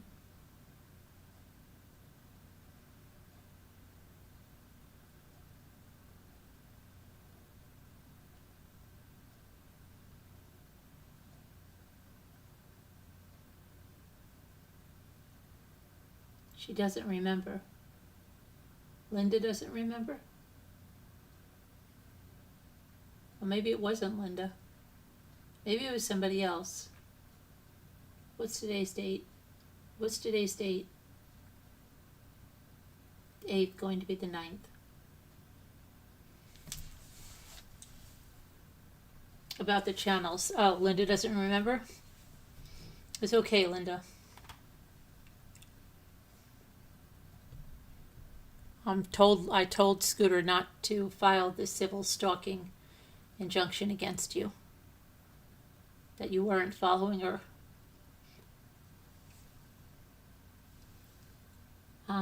I like one channel. Facebook shows me a smiling doctor out of Iran. Shows the newborns he delivers. Yeah?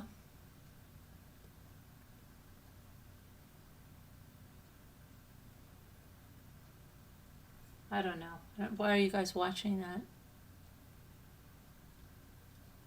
No doubt. Why are you guys watching it?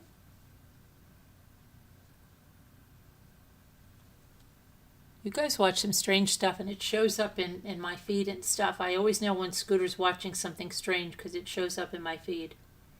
Hey, what happened to that Love Notes for TLC? Has she ever been out since she got arrested that time with all that craziness? Has she been out? Is she back on YouTube? Or she's been put away?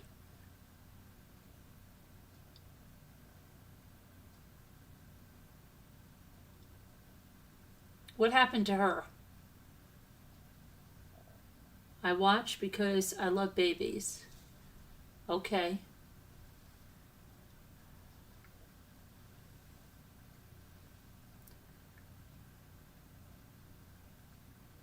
But it's horrible towards babies, so wouldn't that be like totally traumatic? And I don't know.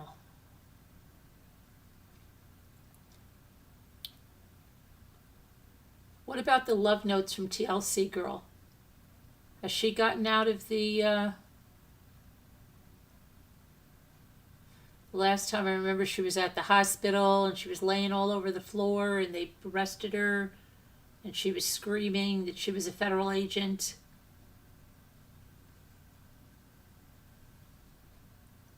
No, she's still in jail? Wow. That's a long time. It's almost a year, right? Not these, Carolyn. What do you mean, not these? I watched the channel with the smiling doctor, not the bad one. Okay. You know, I said to Scooter, has anybody seen the, the Sylvanian families or the Calico Critters? And somebody made up a Instagram. I think it originally was called something like Sylvania Family Drama, but then Sylvanian families sued them, and so they couldn't do that. But they had the Sylvanian critters, and they all have like drama. Like one's a narcissist, and one's an alcoholic, and does anybody know what I'm talking about?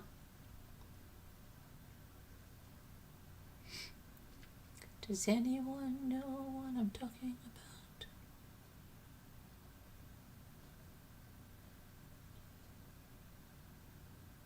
about? Nutcase.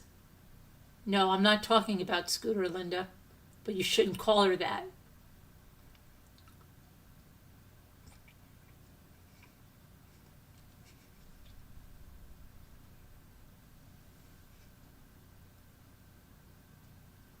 Very sweet with the babies.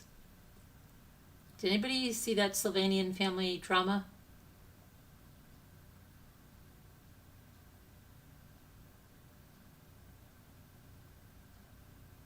I don't think I've ever heard of it.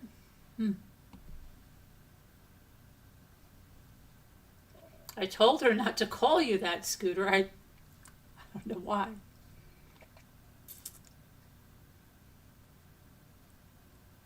Nutcase.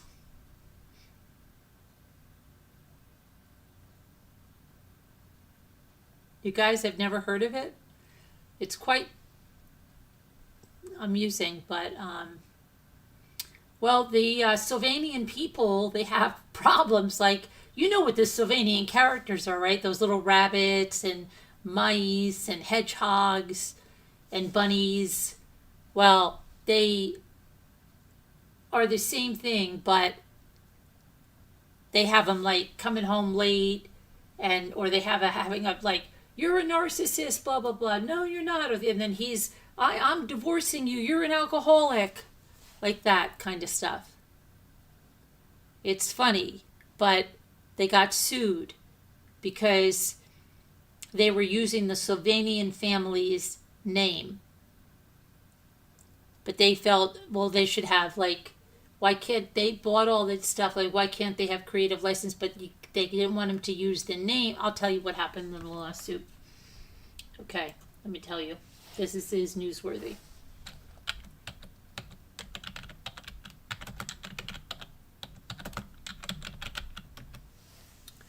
Okay.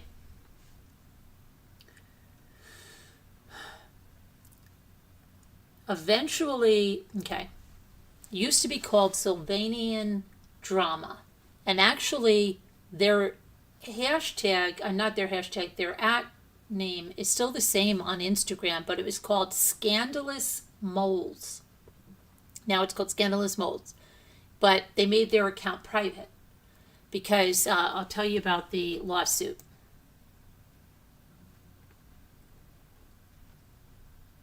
Okay, so we know about Sylvanian family. They're these cute little critters, right? Critters, cute critters. Uh-oh, where did the cute critters go? Come on, cute critters, get over there.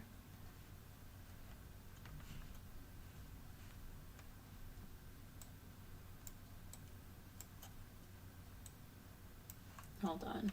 I don't want this to like go the whole way here. This is stupid. Let me get rid of that so that I can do it again. Picture, picture, please. I always wanted picture, picture, please on Mr. Rogers. Now I kind of have one. Picture, picture, please. You know, he actually had like an Alexa thing that searched for him, right? Get us Mr. McFeely and that little thing on the wall. Like, he was way ahead of his time, Fred Rogers, and no one ever gave him the credit. They thought he was an old fuddy-duddy and stuff. He was way ahead of his time with picture, picture. Okay. So, it was an Irish creator that made an incredibly popular Sylvanian drama social account.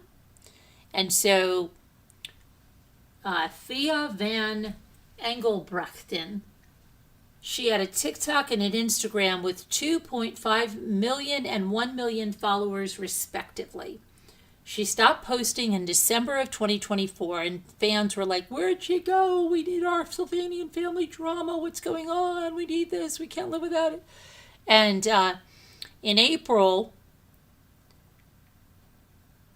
Epic, the Japanese company behind Sylvanian families, filed a lawsuit in New York alleging copyright infringement and irreparable injury to its reputation, but they've dropped the case. The creator first found viral fame during the COVID-19 pandemic, where she used the dolls to create soap opera-like scenarios such as murders and affairs. Sounds like something fun. Video captions included, "My marriage is falling apart. My boyfriend won't post me on Instagram." By contrast, Sylvanian families, known as calico critters in the United States, are marketed as an adorable range of distinctive animal characters with charming and beautiful homes, furniture, and accessories. In the lawsuit, Epic claimed that the creator had advertised other brands, including Kate Spade, Marc Jacobs, Burberry, and Netflix, using the toys. In a countersuit, Ms. Van Engelbrechten claimed that the accounts were parody. However, on the 8th of August, Epic dropped its suit, voluntarily dismissing all claims without prejudice, with each side covering its own legal costs. On the same day, Thea broke her social media silence and posted on Instagram, "Hi guys, On the 19th of August, I will be changing the name and profile picture of this account. I'm not sure what to change it to yet. Please let me know if you have any suggestions. But I don't know that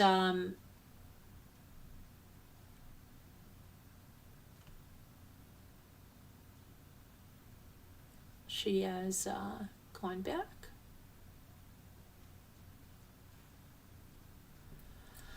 To that. And you know, you want to talk about older people, right?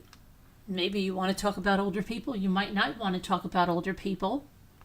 Some people may say those older people have no right being an influencer and they better get the freak off those platforms. But believe it or not, there's silver influencers on TikTok and they are really stepping out there. So somebody named Vivian, where other property insurers see only 81 years old, listen to this one, has been embracing life as an online fashion content creator. 81. She has almost 300,000 followers on Instagram. See, it's never too old. You can be it. If you can dream it, you can do it. Let's see. Viv said she never knew what viral was until she racked up 5 million views for one video. Can you believe? Can you believe 5 million people have seen me? Oh my gosh, that lady said the same thing. I know. That scared the crap out of me. Didn't that scare the crap out of you? She said my exact words. I said, "Can you believe?" She said, "Can you believe?" Right after I said it. That was freakier than freaky. That was really freaky. Okay, that was really freaky. But she's 81, and let's see if we can get a picture of her up and see what she's doing. Older women over there are carving out a niche for themselves, okay, with their authentic content. You ever see that lady that does nothing but eat every day on Instagram? I thought she was older than she is, but she's really not that old. But every day she eats on Instagram. Every single day she eats on Instagram. Nothing like too crazy, but she eats a lot. She's thin. She's not fat. But every day she posts, I think every day a video. I think I've showed it to you, Scooter, right? Every day this woman posts a video of what she eats and eats it. Like some days she'll get something from Popeyes and eat it. But the other days she's making like the oatmeal. I don't know if she eats all 3 meals every day. I follow her on Instagram. I don't really watch her that much because I'm always amazed at how much she eats, and she's really like I don't know, you know. But her whole Instagram is her eating. The whole Instagram. That's what she does. Is she eats on Instagram? Not eats in a messy way or a mukbang way, bang way, whatever the hell you call that thing. Not like that. Just regular eating and talking.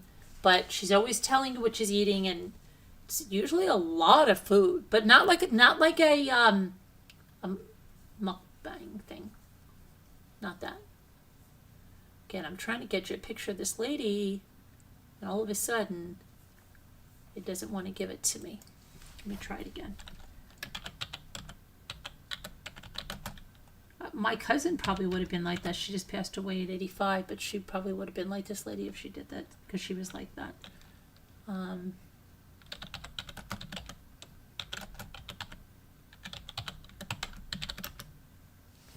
Okay, let's see if we can get a picture of her, all right?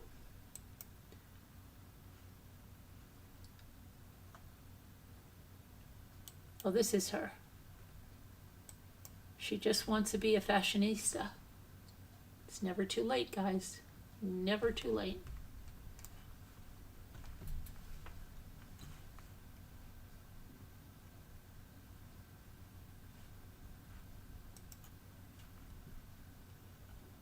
Okay. So, what happened here?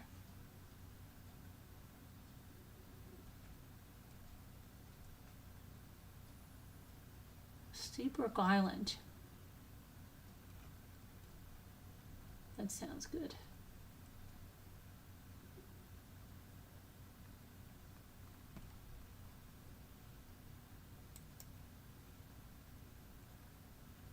Is this true? Let me see here. Where was this from? Okay, so there's a little girl missing in Kentucky. I thought she was found. there's something wrong. I think she was found. She was found safe on Tuesday. Why is this guy posting this now? I knew she was found safe. Oh, he's trying to help. I just didn't go read the thing. Okay.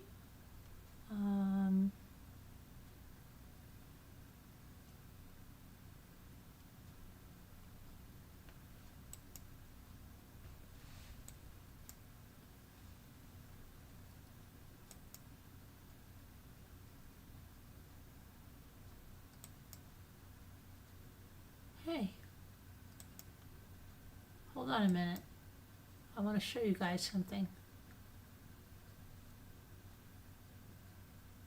Look at this place.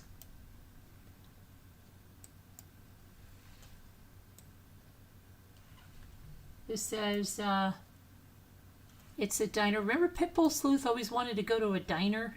Remember? I wonder if I should go visit these places with Gia that are close to me. She'd love to do that. Remember, we're supposed to have Carolyn and Gia. Where in the world are we? We're supposed to go somewhere tomorrow. She'd love to do that, this stuff. Look at the inside of this. It says, let me tell you about this place. It's crazy. This is in Baldwinsville, New York. It says it's the Beeville Diner. It's been serving locals and travelers for years. It still has the old school vibe. Let me show you the inside of it. See if I can get the inside of it. Why can't I get the pictures on the inside? Getting really angry. It's only giving me this one picture, and I don't want this just one picture. Okay, here's the picture I want.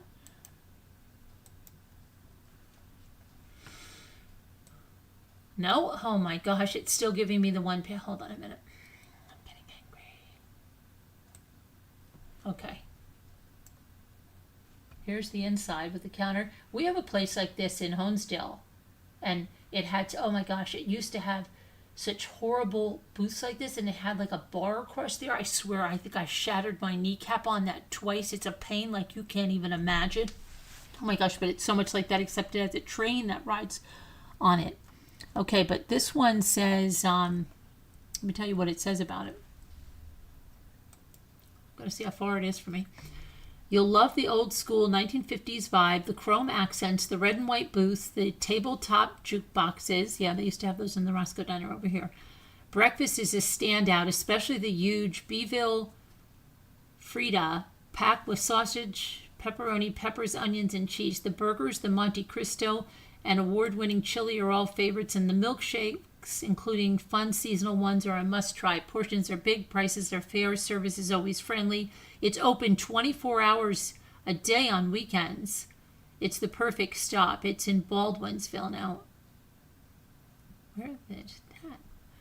Baldwinsville is, let me see here. It's a hidden gem, this thing. Let me see. Where in the world are Gia and Carolyn? Let's see. Onondaga County. Okay, so it's upstate. Onondaga. It's near Syracuse. Syracuse. Okay. That could be in the cards for us. All right, let's see if there's anything else.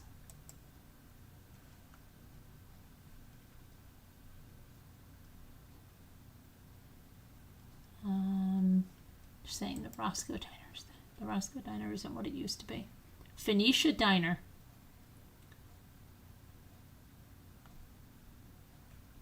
Phoenicia, I haven't been there. You know, they're supposed to be like the biggest thrift store over there in Phoenicia. New Hampshire. 1 hour Christmas ride. I think Jen Grillis said something about that. This is like when we started going to the waterfalls, because I started looking up and saying, why aren't we going to the waterfalls? The Lobster Trap House. Where's that? Nubble Lighthouse. Okay, let's see if we can find something else. Oh, here's another one. Old Fort Niagara. I've been there. There I have been. The famous Marsh Brothers. Oh, here's a Marsh Brothers. Have you ever heard of that? And people in New Hampshire?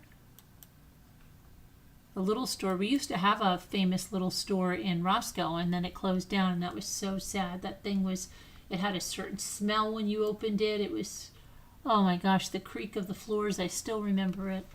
And I just, so sad when it closed. My brother loved it. They served, they had the fly fishing stuff. They had everything in this little store. It's crazy.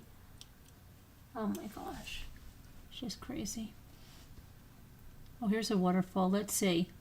Ultimate Finger Lakes Waterfall Road Trip takes you to more than a dozen waterfalls. Wow. I wonder how long that takes.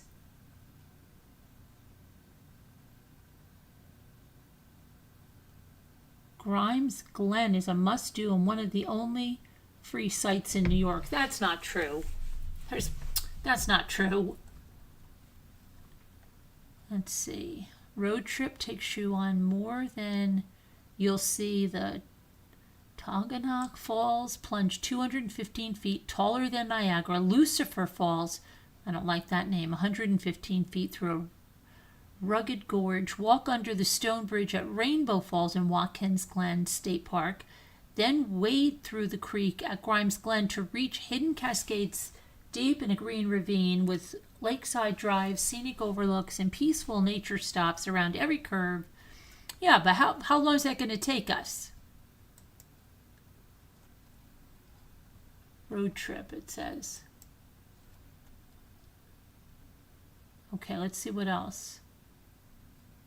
There's a Red Line Diner. I've been there. That's in Fishkill, I think. Yeah, we've been there. Fishkill. Yeah, that's the one Gia and I and my son just went to, I think. Hold on a minute.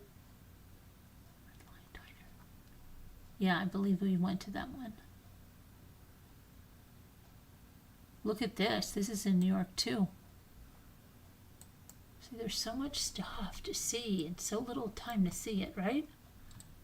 Where the heck is that? Oh, this. Look at this.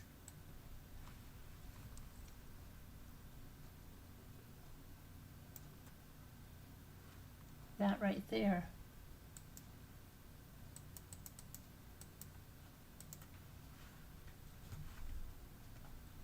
That is the one of the upstate New York's most scenic, interesting old castles. Bolt Castle sits on Hart Island in Alexandria Bay. Tells a story of love and loss, built in the 1900s by millionaire George C. Bolt as a gift for his wife Louise. The stone castle was never finished after her sudden death in 1904. For decades it sat empty until restorations began, turning it into one of the 1,000 islands. Oh, it's in the Finger Lake region. Today you can tour its elegant rooms, marble staircases, and towers, all surrounded by breathtaking views of the St. Lawrence River. This is the thing, when it's all around you, you don't go, right? Oh, here's a New Hampshire diner that's really old. It looks the Wayside, Arnold's Wayside Diner. I've never even been to New Hampshire. Never even been to New Hampshire, imagine that. Put that on the news.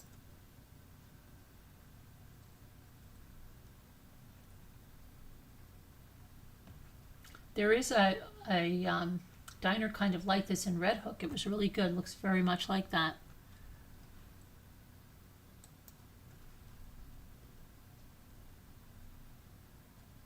Santa's Village. That's in New Hampshire. And that was my friend was going to that. Roscoe Diner. That's no Great Shakes. Califf's Country Store in Barrington, New Hampshire. It's an old-fashioned country store. There's also something in Lake George where it looks like this Val's Drive-In. There's a drive-in up in Maine. Take you straight back to the 1950s, it says. The Nubble Lighthouse. Okay, and the Beeville Diner I told you about.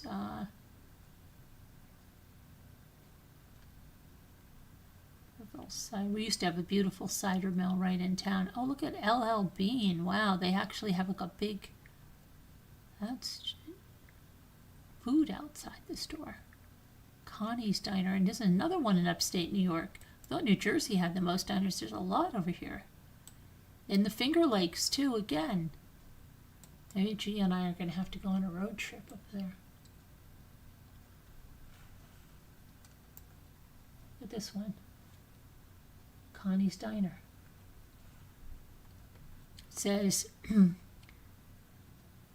this place says they have most famous milkshakes found at the old school Connie's Diner in Waterloo.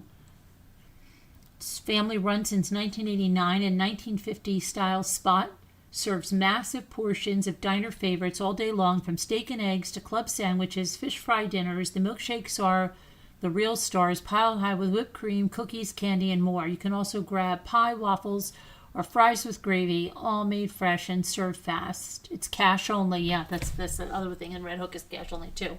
But there's an ATM on site. Upstate New York's Hole in the Wall. Where's this one? This is in Syracuse too. Wow, Hole in the Wall. Really does look like a hole in the wall. What's this one? Wow, I'm going to have to really look on this. Haunted. Oh, Scooter would like this. Haunted Route 2A in Maine is so creepy that Dick Curlis even wrote a song about it with the quote summing it up. It's a stretch of road up in Maine that's never, ever, ever seen a smile. If they buried all the truckers, lost him in the woods, there'd be a tombstone every mile. Route 2A runs through the... Oh, wow. It's known as the most haunted road, Scooter. You would love that. Walking into the woods nearby feels eerie and sends chills down your spine. Wow, you'd like that.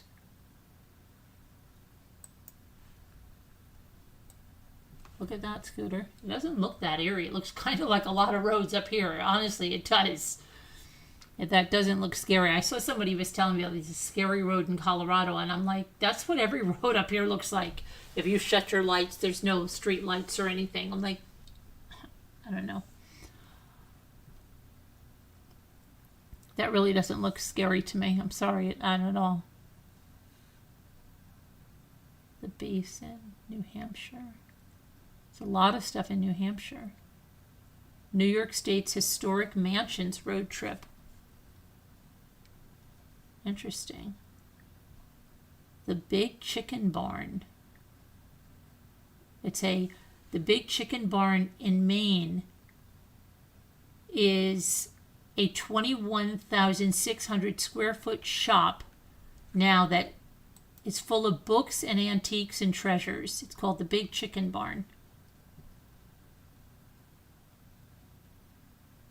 Wow. There's a lot in New Hampshire.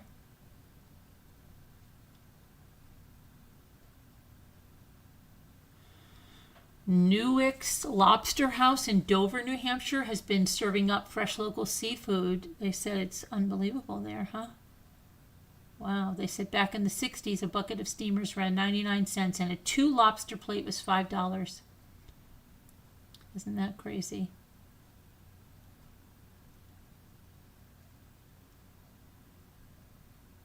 Let's see what else we got here. Tupper Lake, New York. These sculptures there. What's this one? Danbury Country Store in New Hampshire.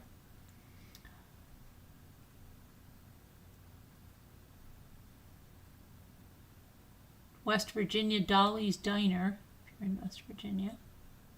Let's see what else. San Pedro National Park. This looks nice. Crushed shells is made from tiny crushed shells. That's neat and me. Tiny crushed shells. Lindy's Diner looks nice.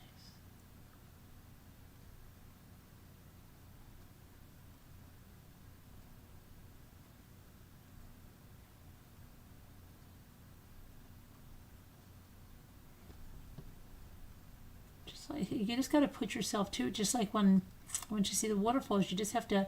I do it spur of the moment. I'm not a big planner. Let's just go. And we did. Let's go to the other one. And then all of a sudden, before we knew it, we had done so much in a week. It was crazy. The only donut. Maine's best kept secret is the only donut in Belfast. Delicious Maine potato and brioche donuts.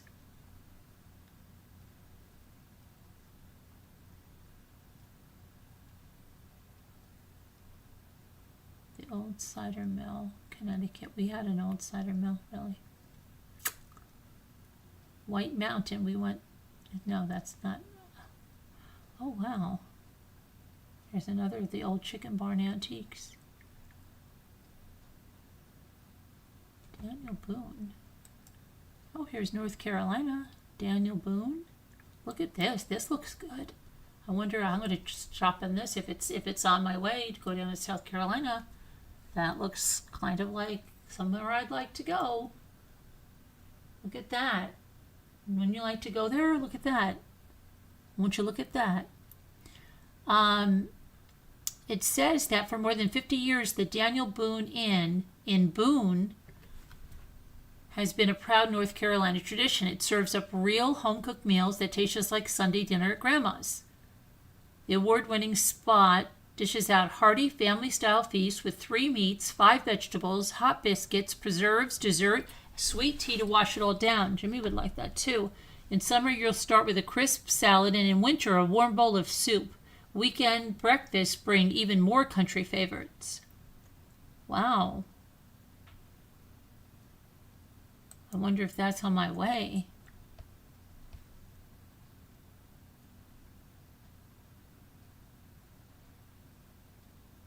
I want to see more Daniel Boone restaurant. That looks good. Isn't it?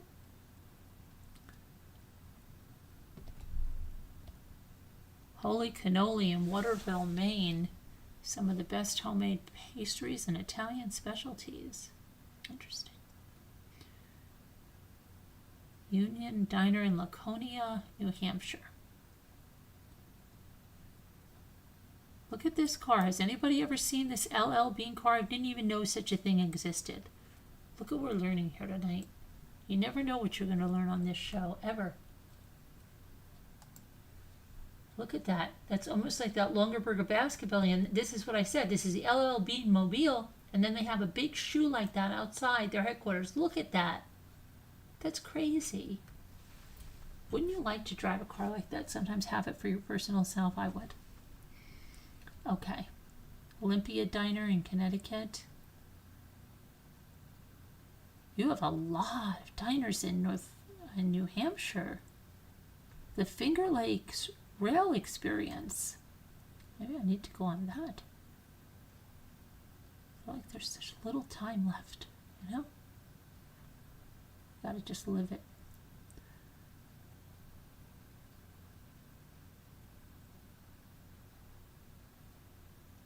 Let's see what else. Wow, there's just so many things. Could go on the, oh my gosh, old woman who lived in a shoe house. Dairy Cream Corner, Fairmount, West Virginia. We still have a lot of those here. Martha's Diner.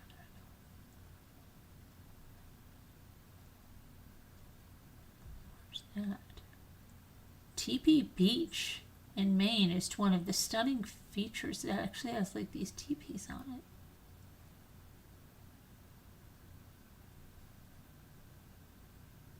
Littleton, New Hampshire. I can't believe how many places here are in New Hampshire.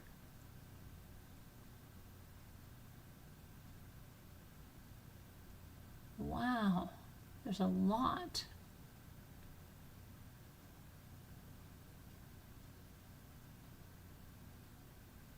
Ripley Falls drops 100 feet down of waterfall down granite at an approximate 60 mile per hour, 60-degree angle. That looks really nice. One of the most stunning beaches in down east Maine is Rogue Bluffs State Park. It's one of the few sandy beaches in the northern half of the state. Cameron's Lobster House. Wow.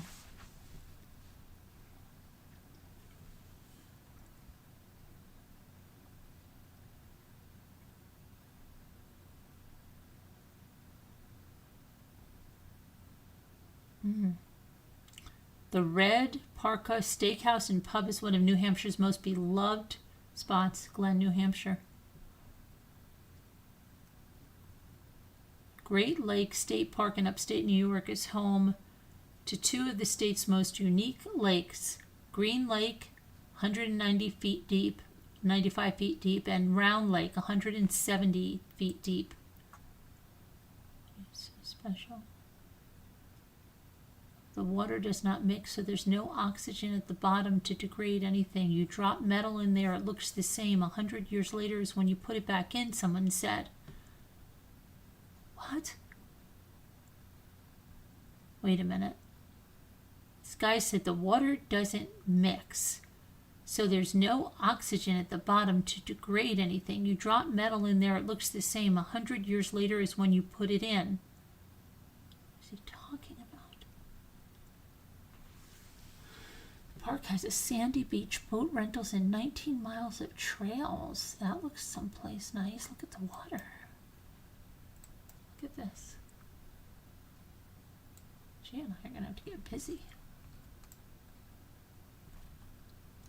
Look at that. Isn't that weird? What is that about? The water doesn't mix. What do you mean the water doesn't mix? Someone said the one thing that no one ever posts about when posting is about how Green Lakes is freaking cold even in the middle of August.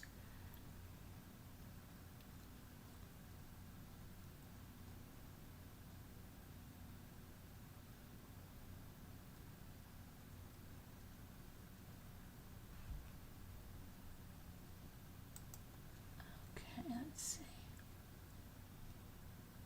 Where's this? Panama Rock Scenic Park in western New York. You can wander through a 60-foot tall rock formation where trees and roots grow right out of the stone. Okay. Museum and Village in West Virginia. I think I've been there. Peterborough Diner. Peterborough, New Hampshire. My gosh. How, you wouldn't believe that such a small state could have so many diners, right? Look at this. There's another one. We should hold one at one of those road trips like that guy did. Diners, drives, and something. I wonder if anybody's even here with me. You're probably like, what the hell is Carol doing? How did I even get over here and do this? I was looking for something. Sylvanian families. Then I came across the influencer. That's what I mean. And you never know what you're going to get. The Farmer's Table. That looks good. I'm hungry too, so it doesn't help. The Sunrise Shack in New Hampshire. You'll find the big breakfast bowls and healthy scrambles. I feel like we went to a place like this. We saw a place like this when we were, oh yeah, we did when we were staying at White Birches. That's what it looks like. I think we went somewhere like that to have breakfast somewhere. Pretty sure we did.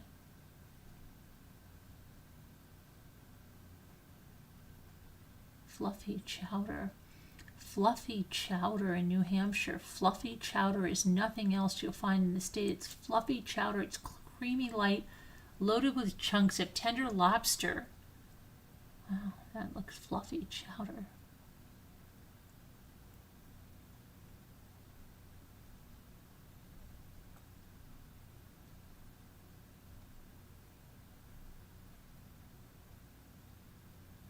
Pickety Place. What is Pickety Place? Grandmother's house. Cold Spring.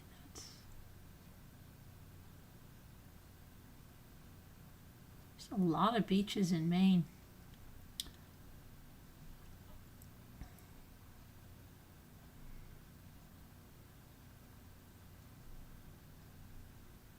Oh wow, this lady's finding a bunch of sea glass on this New Hampshire beach. She's got a whole thing of sea glass.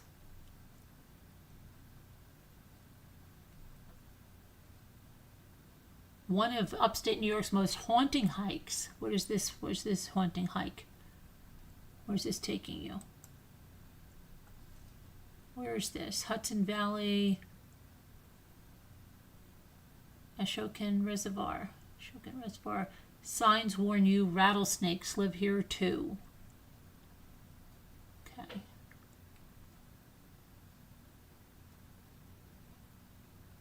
Oh, this is the, yeah, this is, I live right here. This is right where I live.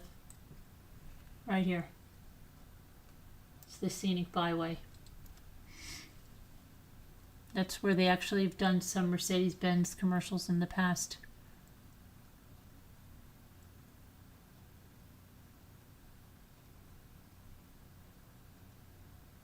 Let's see.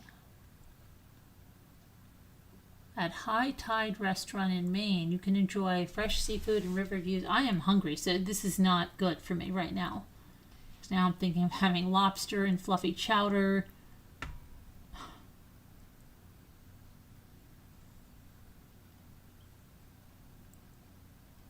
Chicken fried steaks.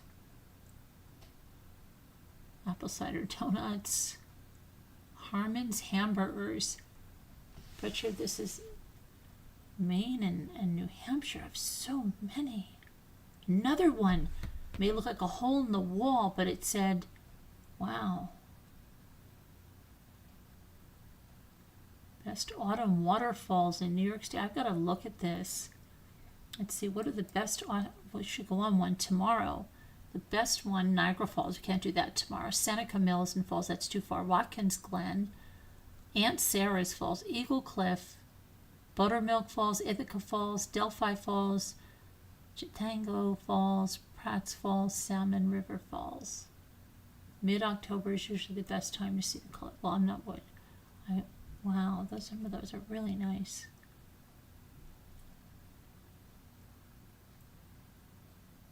Rye, New Hampshire, there's fluffy clam chowder again. Oh wow, New Hampshire's home to the largest glacial boulder in North America, the Madison Boulder. See, how there's not enough time to appreciate all of this. Okay, let me see. I'm gonna, if people are still here, they're probably like, Carolyn, stop. Okay. Callie Lisa, they probably don't have any towns big enough to have the chain restaurants. You think so? No, they have the chain restaurants. I'm sure that they do. I'm sure they do. That's just basic stuff you can cook at home. It's the whole experience, Callie Lisa.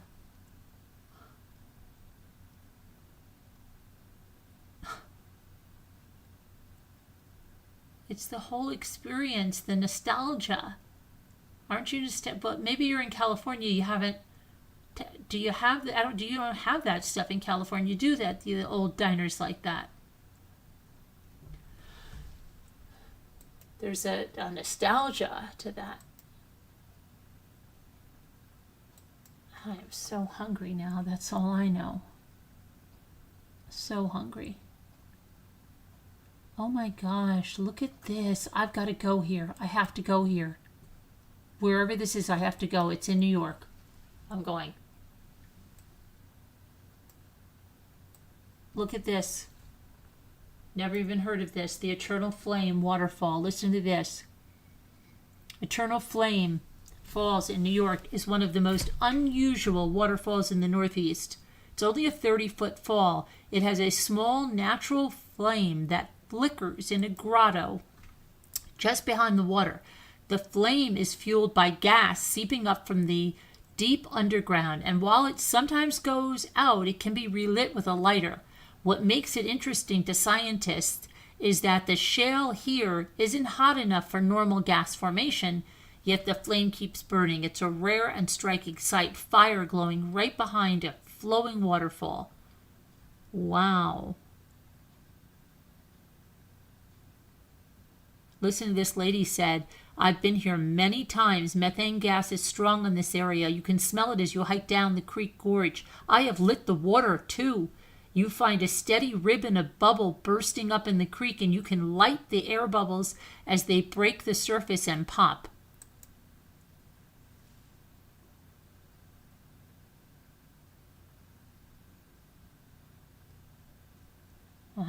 Lady said I was there in July. Quite a hike for a 75-year-old, she said.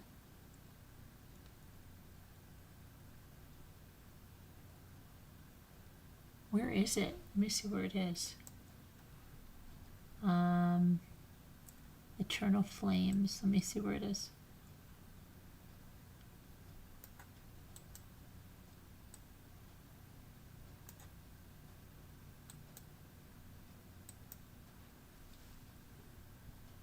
Chestnut Ridge Park in Western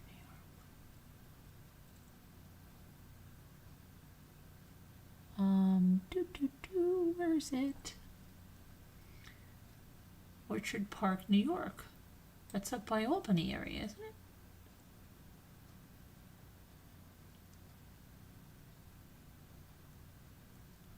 Wait a minute. What county is this in? 716. Town in Orchard Park. Come on, where are you, Orchard Park? Suburb of Buffalo. But I do have somebody that wants to go to Buffalo with me. That's something. Okay. Let me get back to you guys. I'm hungry though, man.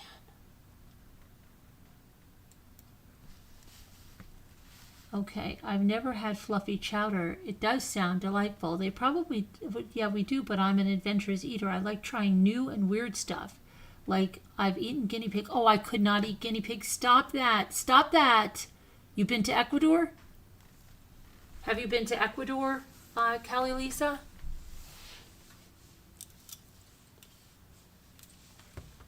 Let me know if you've been to Ecuador. And kangaroo and rabbit and rattlesnake. Well, I could have had, I don't like rabbit. And kangaroo, there was this place in Disney where they were serving all that kind of stuff. And rattlesnake, nah, it's okay. You been to Ecuador? Yeah, my daughter-in-law to be is, she's from Ecuador. She's half Italian.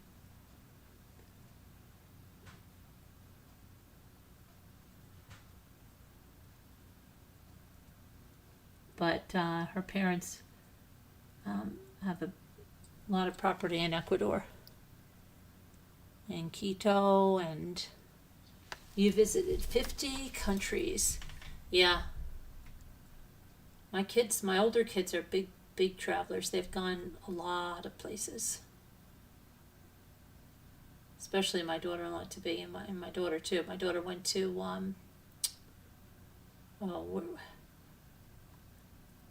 where'd she get me those? She brought me napkins back. Iceland. Then tried to do that in a camper van with a friend.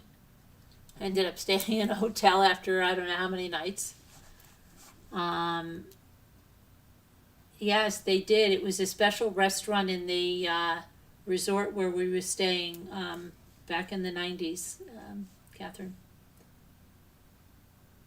I know. What about kangaroo? I know, but they had all kinds of weird things in there. Yeah, they had all kinds of weird stuff. Lots of weird stuff.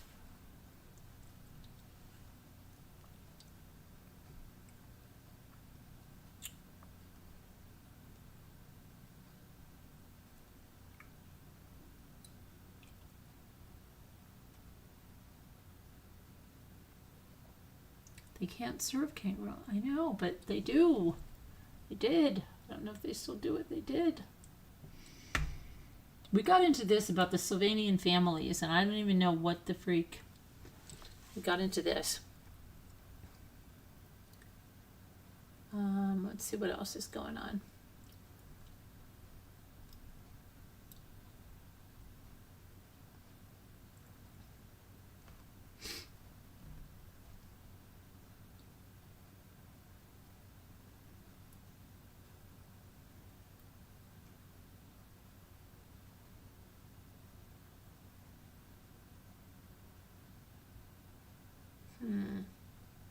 So hungry.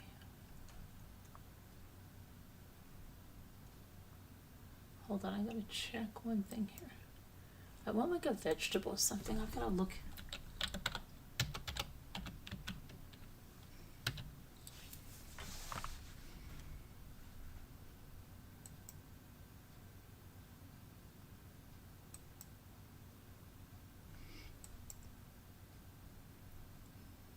Can I eat?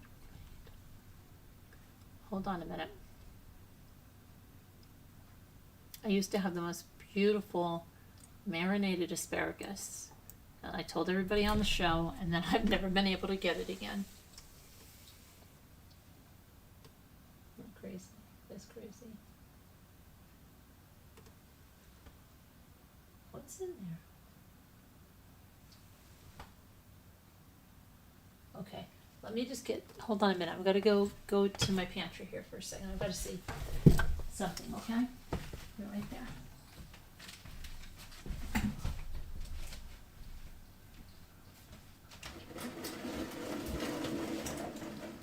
have to see what to do here. I have to see what to do.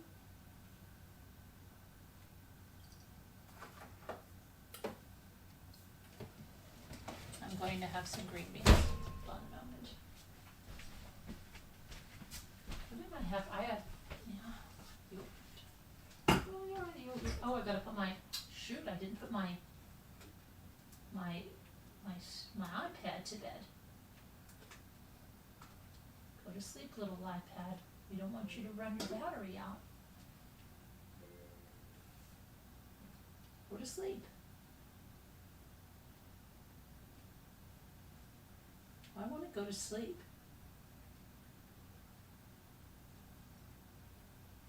Go to sleep. There you go.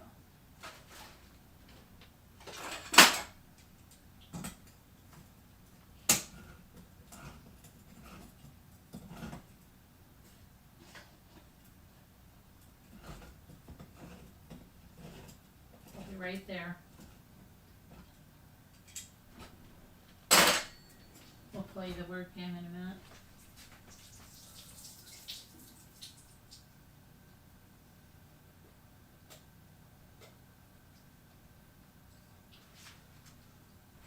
No, he's not.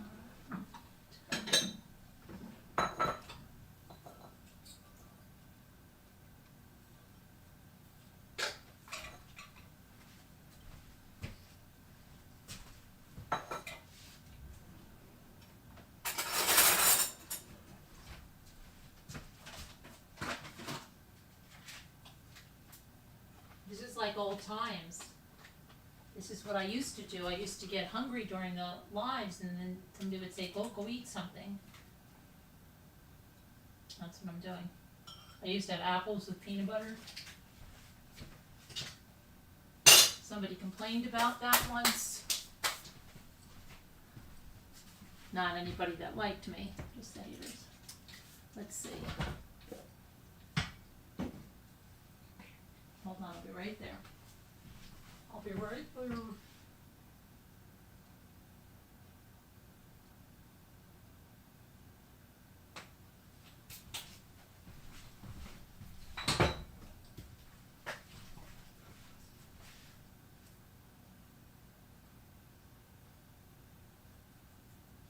So weird.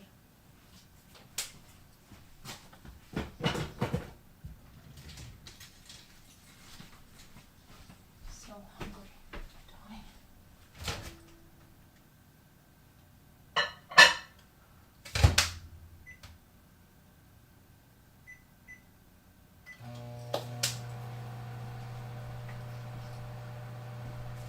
Okay. That's what I did. Oh, that's better. Good night, Linda. Sleep well. Let's see. Okay, let me get rid of some of these windows. There we go. Oh, cold. Who's here with me? Pinky Gregory is here with me, but I haven't heard her say anything. We all miss Deborah B. Okay. Let's see. Hold on, let me get my energy. Let me get my energy food. You don't know how many chestnuts I've harvested. Do you know how hard it is to harvest chestnuts? Do you have any idea what you have to do? You have to put on these horrendous gloves and then break open these things. I don't know how many pounds of chestnuts it's crazy. Okay.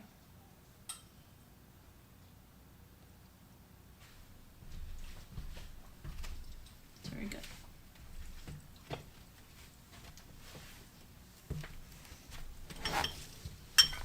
Do you like kangaroo, Kelly, Lisa? And you go, ooh, we should have some good kangaroo tonight. I don't.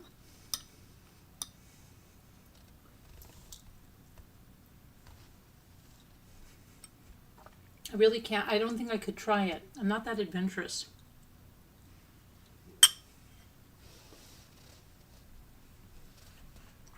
I really don't think I could do it. I think I would have a block.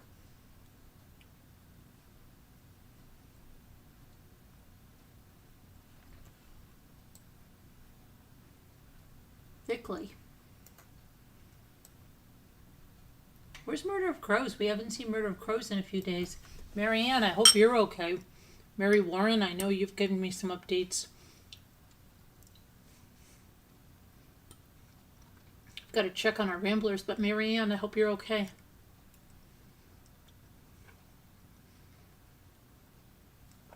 Peridot Eyes, we haven't seen Peridot Eyes either. Hope she's okay.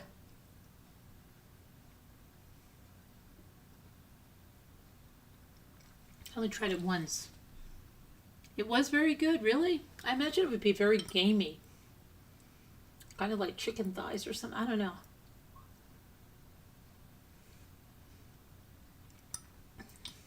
I can't even eat chicken thighs, so I'm not going to be your kangaroo trier, you know?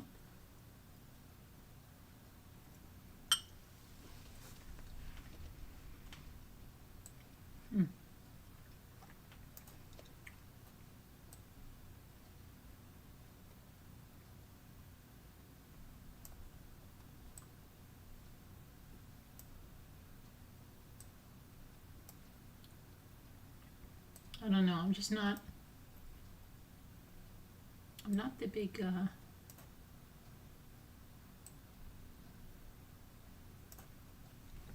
Somebody said somebody's name tonight was Chit. Remember?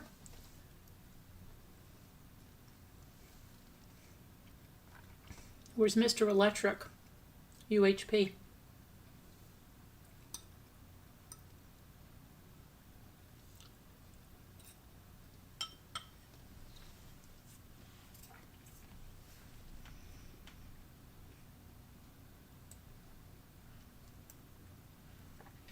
That crazy cat lady from Australia. I haven't seen her in ages.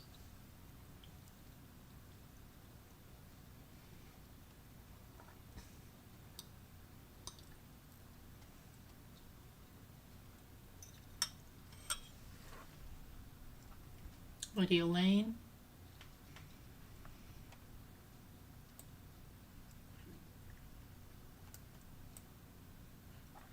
GB.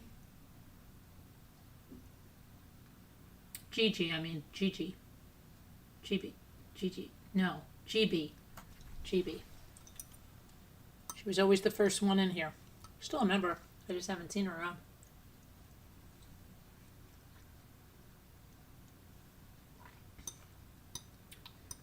GB, Wildlife. Hey, where's Lucas77?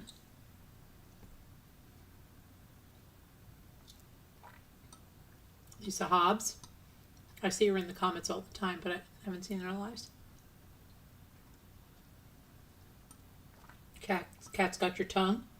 Gail B.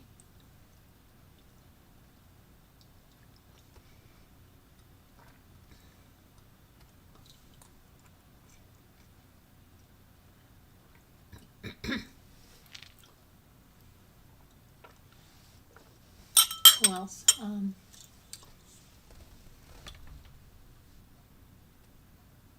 Dina Elizabeth.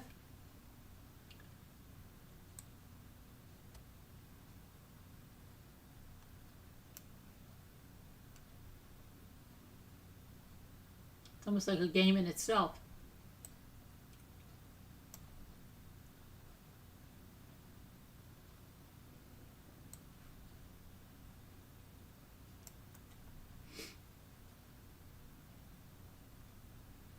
City. Very good. Oh, Kilt.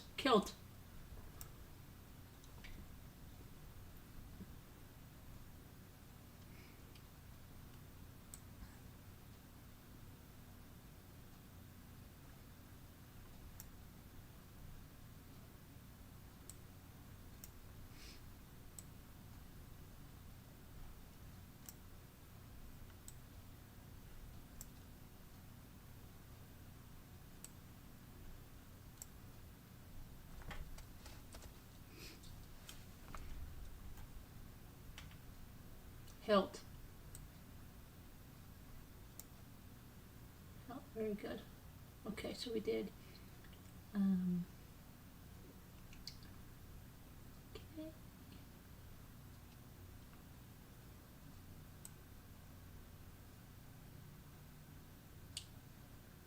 Page.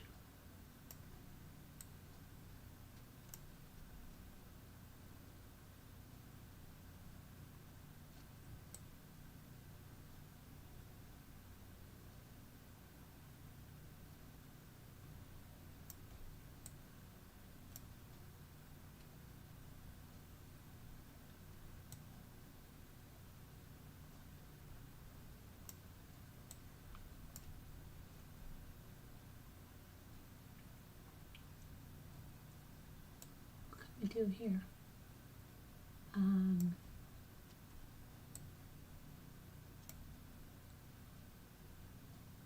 You put in quite a few above? Okay, let's see. Tickly? Tickly?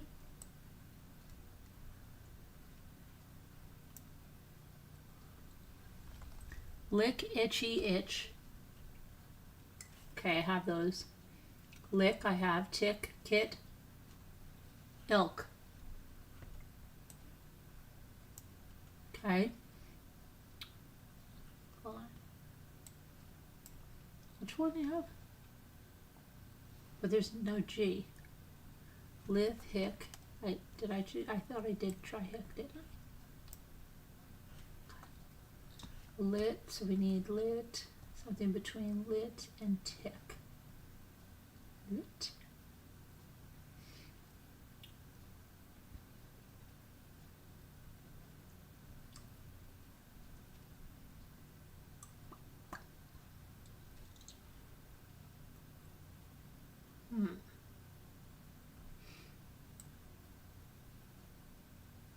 Thy. To thy own self be true. Okay, kilt and lick.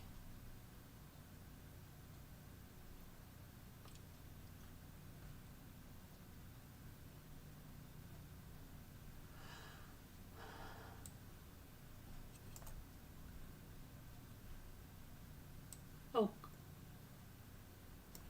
Wait a minute. What about hitch? No, we can't do hitch.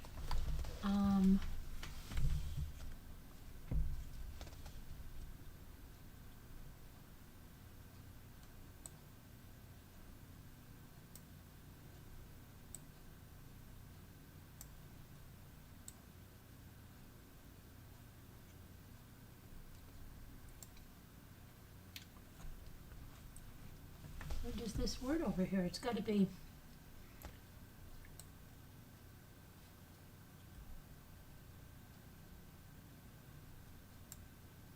Kith. Crazy.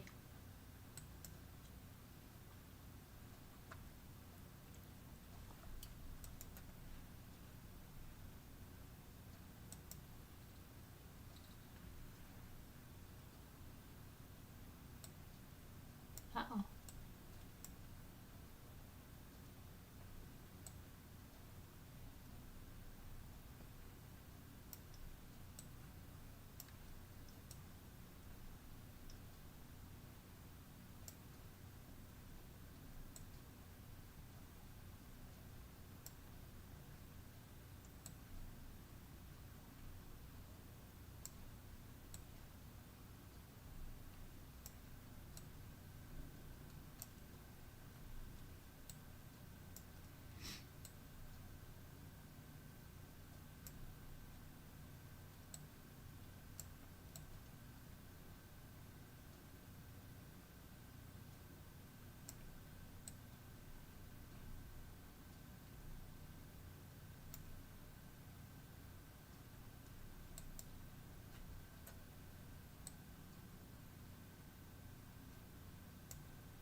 oven.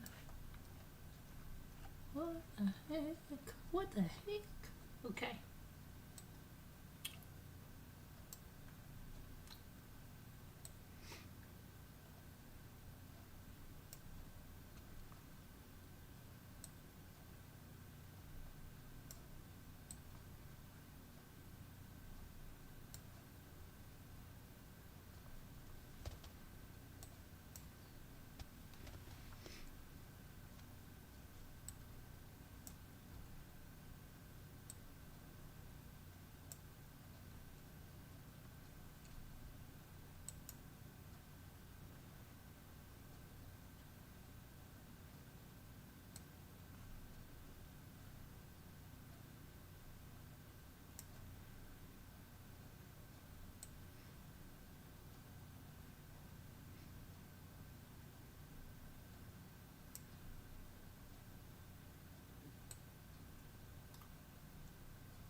Uh-oh. Abby left. She's had it.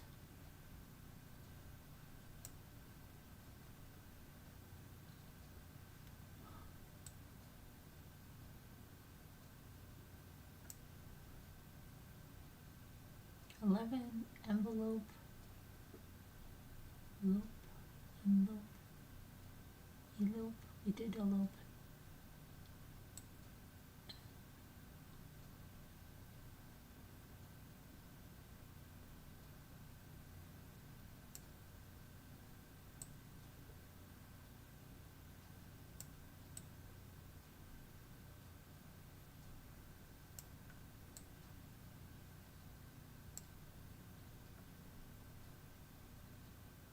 Envelope without the E.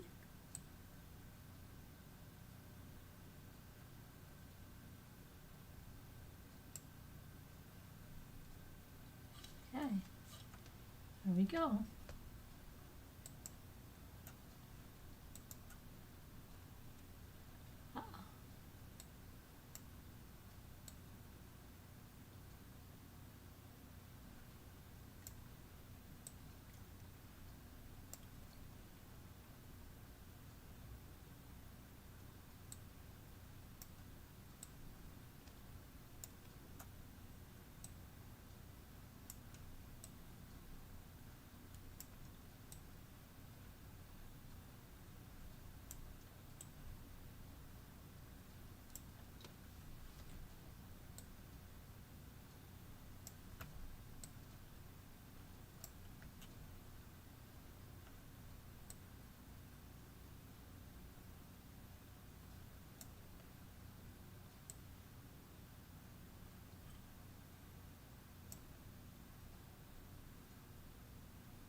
I don't know. I think I gotta go to bed. You know what time it is? It's 3 something.